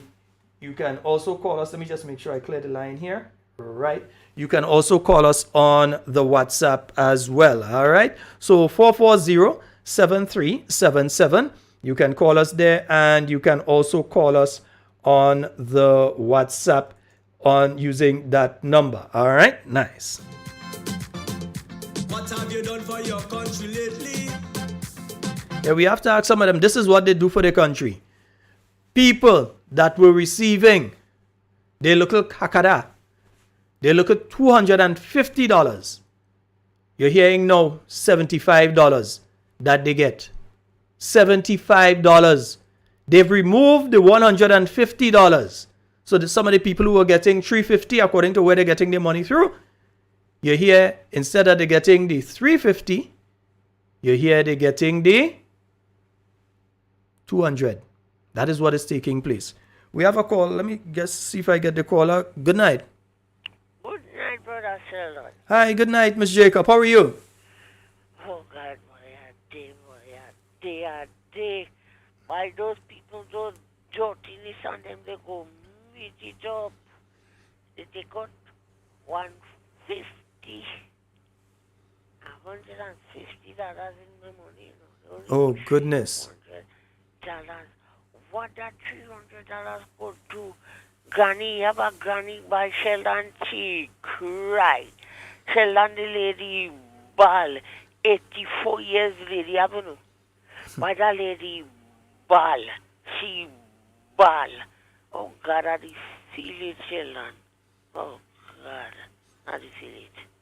But this But is why this is they do absolute people that craziness. far? Eh? It's Why they absolute do craziness people as far as that I'm far? concerned. Eh? They must do senior citizen week. 84 years later, I don't know. Oh God, Sheldon. God is love, Sheldon. Who you talk? All right, my dear. Okay, sweetheart. Love. Bye-bye. All right. And folks, I think we have a caller on the WhatsApp. Let me just get the WhatsApp line up. Good night. Hi, good night, Sheldon. How are you doing today? I'm not in a good mood. There, live, everything is okay with me, All but right, it's not okay with everybody. I ain't in a good mood. Yeah, you go right ahead. You're live. I realize yes, I don't know if you notice the media has been pushing a different story as well.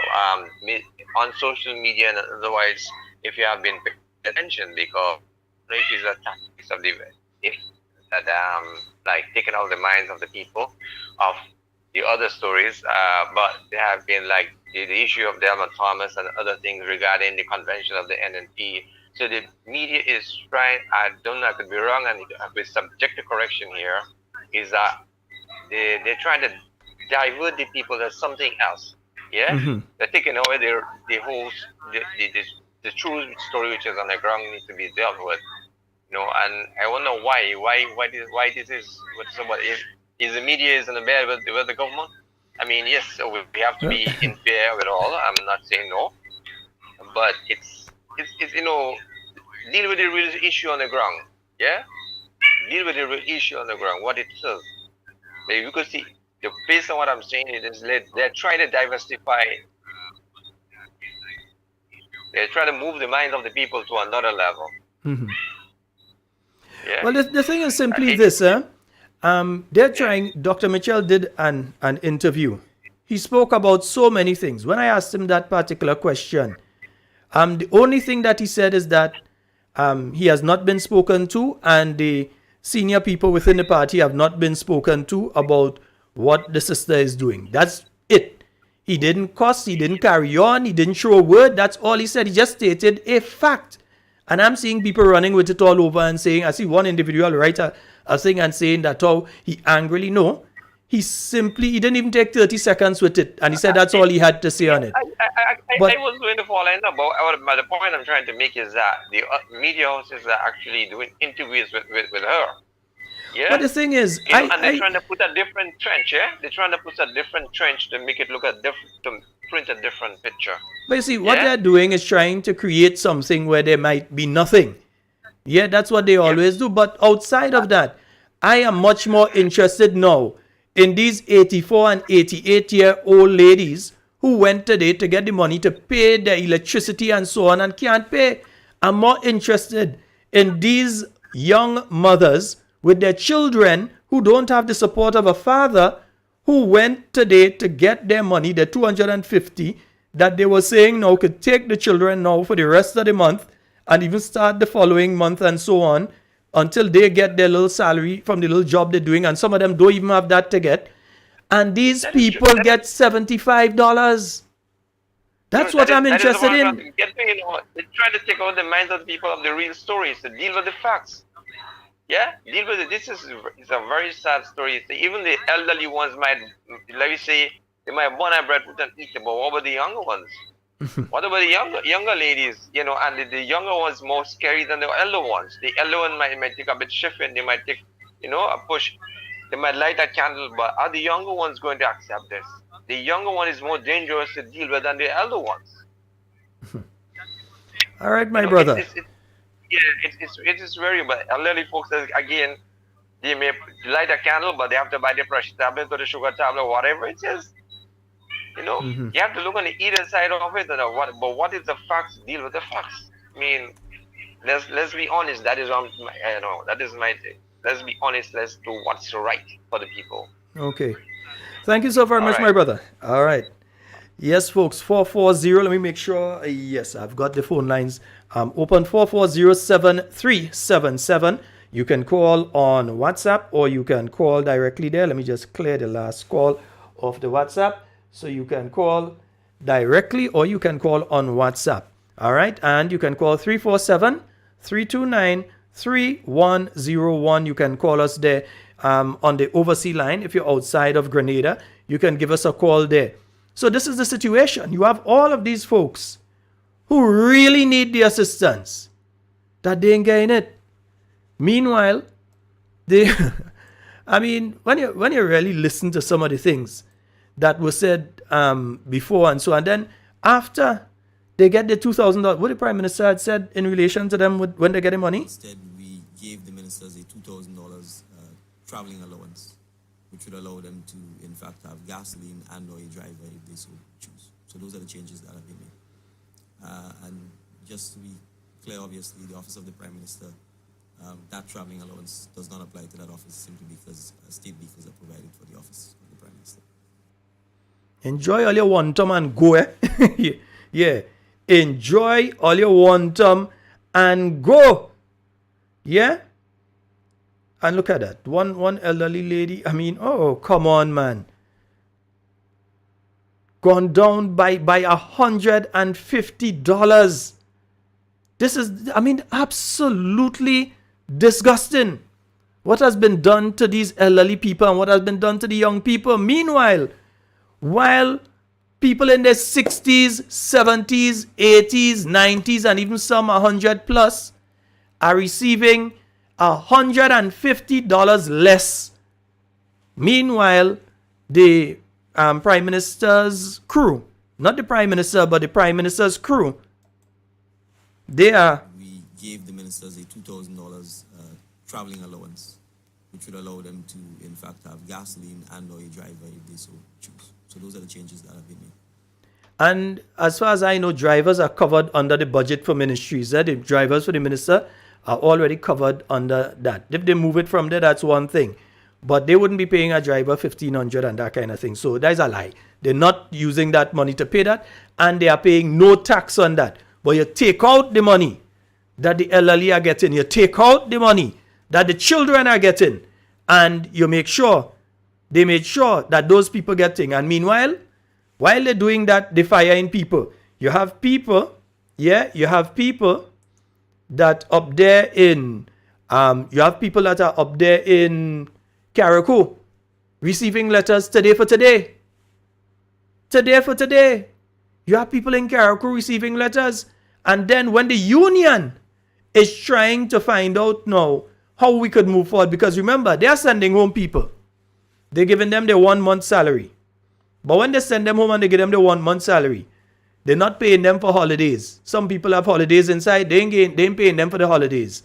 They ain't giving them not a cent that they're supposed to get under the labor code and the labor laws of our country and natural justice. In fact, you know, here's what the president of the Public Workers Union had to say in relation to what is taking place with the workers in Carriacou. He was speaking on GBN News. That was broadcast last night. And on Monday, I think they had a press conference. The Public Workers Union had a press conference. Just in case you didn't hear what Mr. Brian Grimes had to say about the situation in Carriacou, listen to this carefully. Leader also spoke of the issue involving workers on the sister isle of Carriacou that was laid off last year. Workers who were unfairly dismissed on the sister isles. It created a sort of firestorm.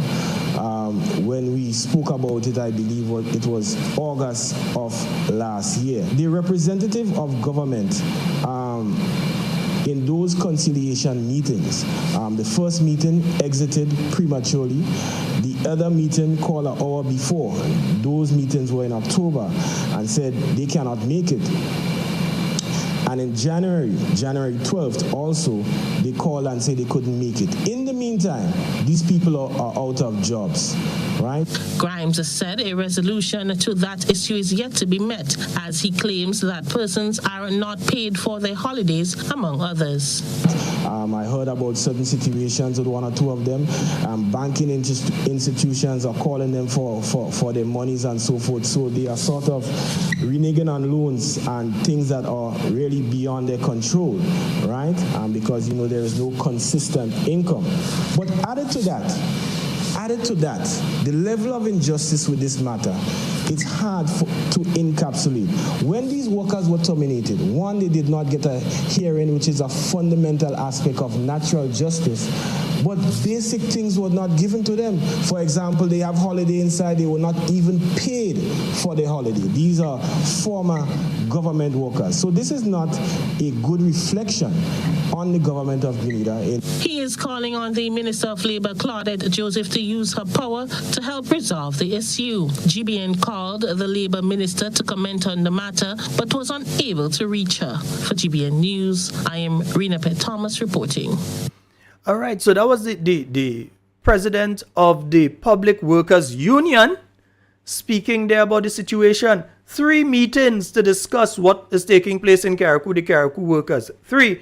The first meeting, they leave early. Not the Public Workers Union, no. Yeah, the PS up in Carriacou, leave early. Because they view the entire process with disdain. It's like, I don't really care what you have to say in relation to this thing. The second time, they call an hour before, can't make the meeting. And it's not a meeting that they have to leave Carriacou and take the boat or take the plane when it's operating and come down to Grenada, It is via Zoom, it's via the internet. So the Public Workers Union people, they are at the Public Workers Building and they try to meet virtually to discuss the issue because these people were sent home. They have time inside, they have holiday time and things. They have not been paid for their holidays. Yeah? And the manner in which they were fired, they were not given a hearing. You heard the Public Workers Union president saying that. They were not given a hearing. They were just dismissed. They were not called in and said, well, look, we have evidence against you that you did this or you did that. And therefore, we want you to say what you have to say before we make a final decision. Nothing like that. No decency, no morality, no nothing. They're moving like beasts. They just don't care. They send home. They send it home until I hear they send home. Is the aunt of the minister? I hear the minister aunt and all get sent home today. That's what I hear. Yeah, I hear your own aunt get sent home today and all. That is what I hear. Right? So you have the president saying here, and then you have, while all of this is happening, GBN tried to find the Minister of Labour, the AG, and they can't get through to her. Maybe she's too busy hiding, so they can't find her to make a statement on this. But remember, she already made a statement last year in relation to what is taking place in Carriacou. As far as she's concerned, everything is all well and good. So she went on their political program as the Minister of Labour and the Attorney General when the issue was raised last year about people just being sent home. Because remember, the playing field is very uneven. Yeah, very uneven. Because there are people in Carriacou in the public service now who put on their yellow t-shirt with the heart symbol and was winding down in the road the night of June 23rd. There are people in the public service in Carriacou right now who are actively campaigning with the National Democratic Congress. They ain't get no letter, they ain't get sent home. But those in the NNP, they get letter and they get sent home. Right? So remember, this is what the minister, Senator Claudette Joseph, this is what she had to say last year in relation to this issue. And so, from my investigation of the matter, there was nothing wrong and certainly nothing that rose to the level of victimization, and definitely no terrorist act. As I understand, it was described by one of the union officials. In fact, to speak of a person,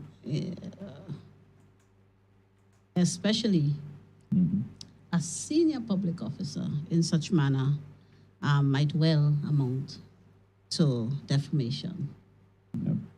So, as Attorney General, I am satisfied based on all the information provided that there was nothing wrong,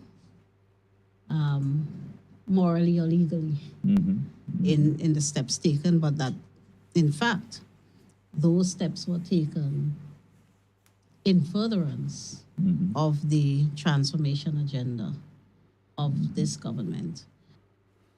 So people are being sent home as part of transformation. Yeah, you all transforming them from employed to unemployed, poor to destitute.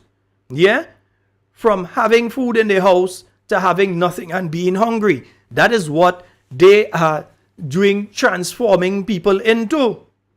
Yeah, that is the sort of thing that they are getting on with. So no wonder, after she's made this statement and she's made it clear that basically, well, I ain't see nothing wrong with what is taking place in Carriacou.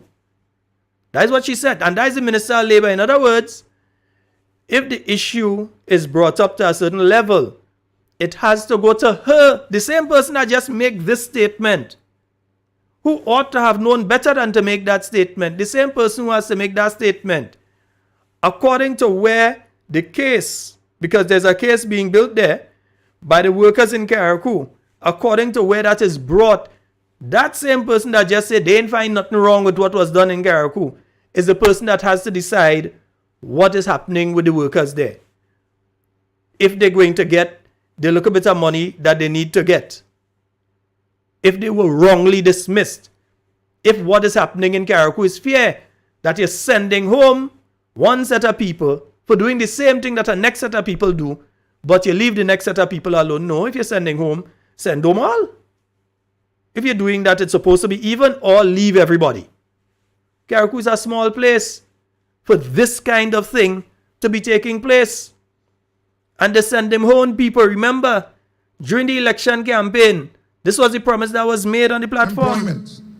And NDC government will put an end to contract workers in the public service as soon as it takes office. There is no need for a parallel public service in Grenada. All workers will be given permanent status. This will allow these workers to enjoy the same benefits that a current public servant now enjoy.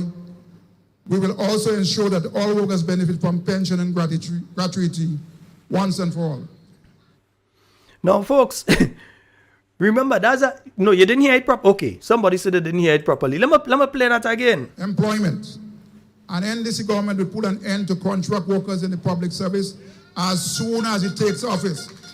There is no need for a parallel public service in Grenada. All workers will be given permanent status. This will allow these workers to enjoy the same benefits that a current public servant now enjoy. We will also ensure that all workers benefit from pension and gratuity once and for all. And you always seen Mr. Cornwall, because he did say as soon as they take office. Yeah, that's going on 7 months now. But as soon as they take office. Now, listen it a third time. I don't mind if I take a few minutes after 10, man. Yeah, it's we. And we here. Nice? Good. Yeah, we have to take nobody for we time. We right here. Nice? So we're going to play it a third time. Employment. An NDC government will put an end to contract workers in the public service as soon as it takes office. You hear that? As soon as it takes office, they will put an end to contract work. So all of you who in the Ministry of what is Transformation, the Ministry of Infrastructure and Transformation, MIT, whatever it stands for, right? That on contract right now, that wasn't the promise, eh? They would put an end to contract work. So I'm very interested in finding out who has been taken into the Ministry of MIT or whatever it is, transformation or implementation and transformation, right? The people who have been taken there, the contract, and what are the terms of the contracts? How much thousands of dollars are these individuals working for? How many of them have been taken? And who are these people? Because it seems as though they're hiding that from me and you.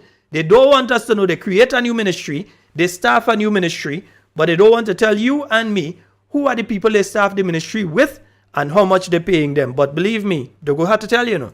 They will have to tell. So they're saying here, as soon as an NDC government comes in, so let me hear your side. And we put an end to contract workers in the public service as soon as it takes office. There is no need for a parallel public service in Grenada. All workers will be given permanent status. This will allow these workers to enjoy. So all workers, not some, not a few, not one or two. The man said all, all, A-L-L, all. All workers will be given permanent status. That is a promise at the NDC before the election. They like to talk about the promise for during the election. This is them. This is Mr. Dennis Cornwall talking up in St. Patrick. So let me hear one more year to say the same benefits that a current public servant now enjoy. We will also ensure that all workers benefit from pension and gratuity once and for all. So, right. So all workers supposed to also be getting pension and gratuity.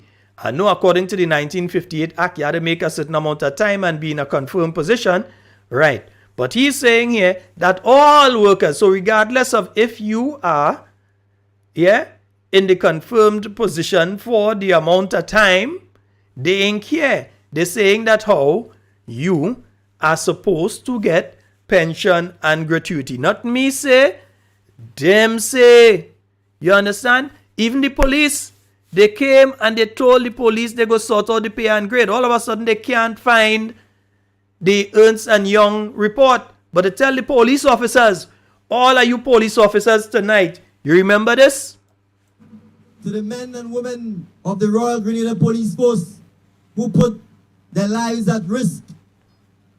We know that since 1995, there has been no pay and salary grade adjustment for you. That is 22 years ago. No adjustment to your pay and salary scale. And I therefore assure you that the National Democratic Congress will address that issue. Yeah, so here they will address the issue. But all of a sudden, it's too difficult to find an email, to email Ernst & Young, or to call them, or to message them to get that information. Yeah? So that they could give to the police. Well, somebody just message and tell me I can't say it on air now, boy. I don't go throw me off social media if I go and say some of them things. But yes, Cathy, I agree. The pie in the sky fall on the ground. The pie in the sky fall on the ground. Imagine that you have a savings that your government has been putting aside for you in case of a natural disaster. We have Kikum Jenny, which is active. So you have the risk of a volcano, you have the risk of tsunamis, etc. We are in an earthquake zone, so we can have earthquakes in Grenada. We are also within the hurricane belt, so we can have hurricanes in Grenada. You've had COVID-19, you're hearing a new variant.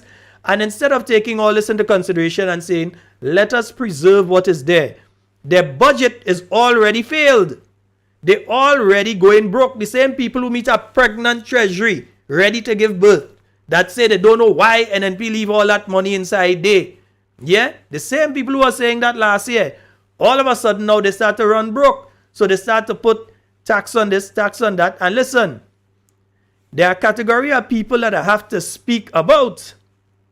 Yeah? One of my good friends just told me something that, it's true.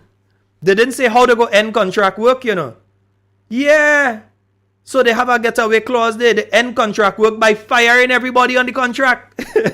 That is how they end in contract work. Fire everybody on contract. And that is true. Because that is what is taking place right now. Remember, Imani, listen carefully, Remember, the amount of money that was there for all you last year is not there this year. So it means the amount of you that in the program now definitely, surely will not be there by the middle towards the end of this year. That is the case. They promise you all they ain't going to send you home. They promise you all sorts of things. But we know the reality, that the amount of money that was there last year is not there now. So, look out. The same way you just see what happened to seed. don't be surprised to realize that your stipend might suddenly, or that the training opportunity that you are now engaged in might suddenly be transformed into go and sit down at home. Because remember, they didn't tell these elderly people, our grandmothers and grandfathers. They did not tell them. They did not tell the parents of the little children who have to go to secondary school and primary school tomorrow. And they might be able to use it, the $75, but they don't know how they're going next week.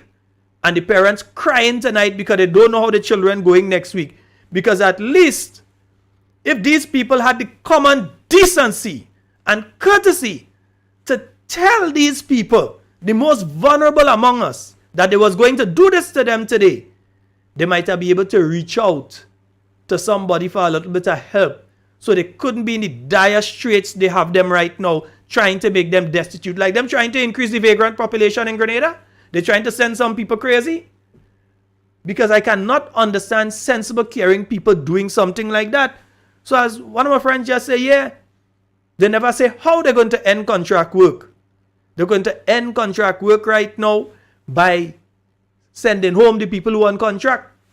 When it comes to the gas price, they say they're harmonizing. Let me just get this caller on the WhatsApp. Yeah, they're going to end the contract work by sending home. Right now they're talking, when it comes to gas price, it's not increase. It's harmonizing. We have a call online. Good night. Hello? Yeah, good night. Good night. Good night. I'm barely hearing you. I don't know if it's you're using a headphone or something. No, sir. Okay, no, you're good now. Go ahead. Yeah. Sir, I just talked to my aunt in train in Grand Hand. They used to pay $150 per current. Now they pay $300 and something. I said, I want to go and Sheldon. And she told me, Sheldon, they're nasty at Tom in the office. One Tom don't get the rest of Tom.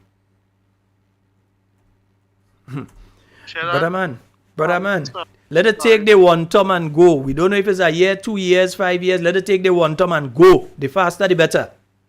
Take the one Tom and go. Listen, I will send a message for you. This is what she told me. Okay. No problem, my brother. I will send a message. All right. No problem. Okay. All right. Yes, indeed. Yeah. And the thing with this is that you're hearing them, you know. You're hearing them. You hear what they promise the police. Listen what they promise the police. Listen what they promise the police. Men and women of the Royal Grenada Police Force who put their lives at risk. We know that since 1995, there has been no pay and salary grade adjustment for you. That is 22 years ago. No adjustment to your pay and salary scale. And I therefore assure you that the National Democratic Congress will address that issue. Some police officers tell me I must always play this song for them when they're saying that. I must always play this song for them. You understand?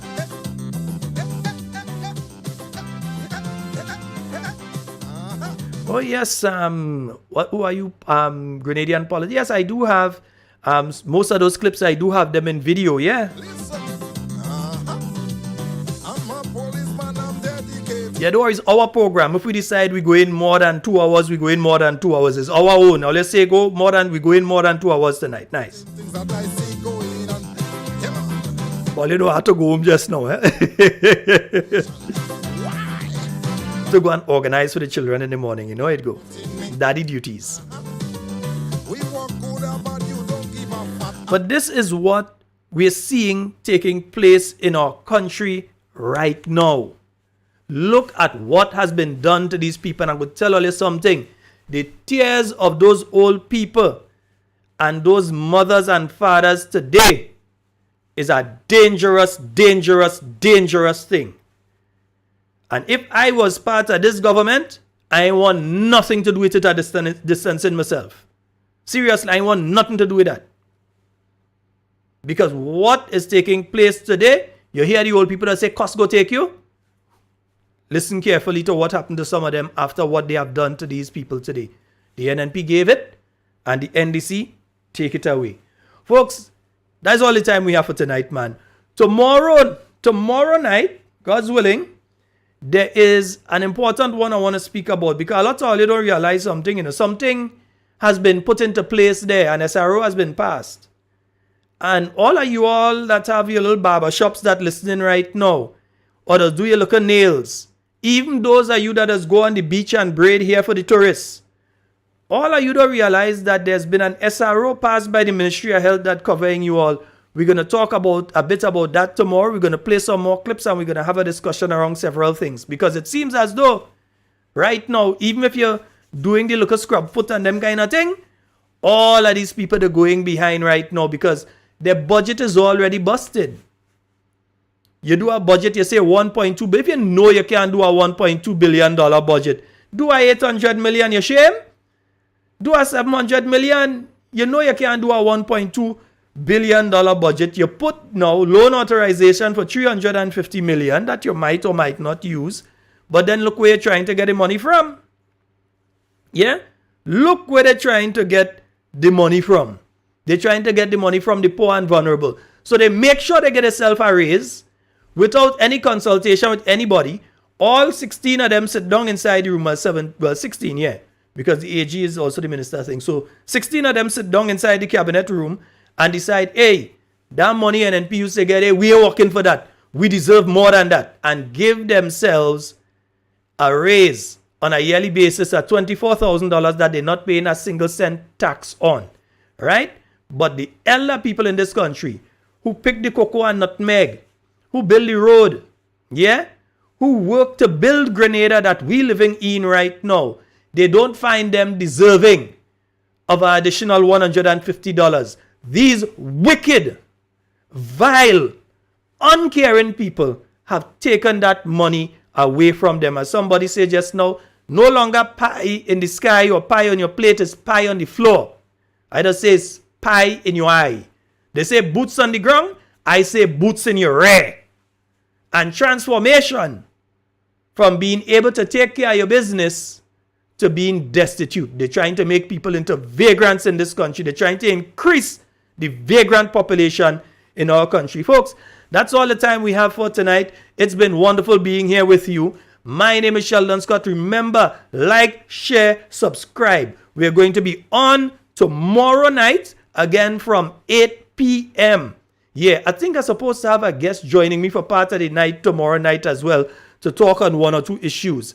All right? So, we're going to be on tomorrow night, God's willing, right here on Talking Point. So in everything you say and everything you do, want you to be safe and secure. I want to be speaking to you and with you and not about you. Yeah, they're harmonizing the gas price right now. So they put back the petrol tax. They're harmonizing. Folks, that's all the time we have for tonight. It's been wonderful being here with you. I am out. Yeah, let me get a nice one to go out with, man. Yeah, we're going back on that one there right now. Nice. We'll go back on this one. Grenada in trouble. Real trouble. Grenada in trouble. No trouble. Grenada in trouble. Real trouble. Grenada in trouble. No trouble. Grenada in trouble. Controlled by the seeds of evil. Grenada in trouble. 4 years and months from Pharaoh disciple. Oy, oy, oy, oy, oy. The people hungry. Ay, ay, ay, ay, ay. Tell Uncle Tilly. Oy, oy, oy, oy, oy. The people hungry. Ay, ay, ay, ay, ay. Tell Uncle Tilly. Church is gone to sleep. NWO like they quit. Union don't give shit. Chamber of Commerce lost tongue and teeth. Grenada in trouble. Real trouble. Grenada in trouble.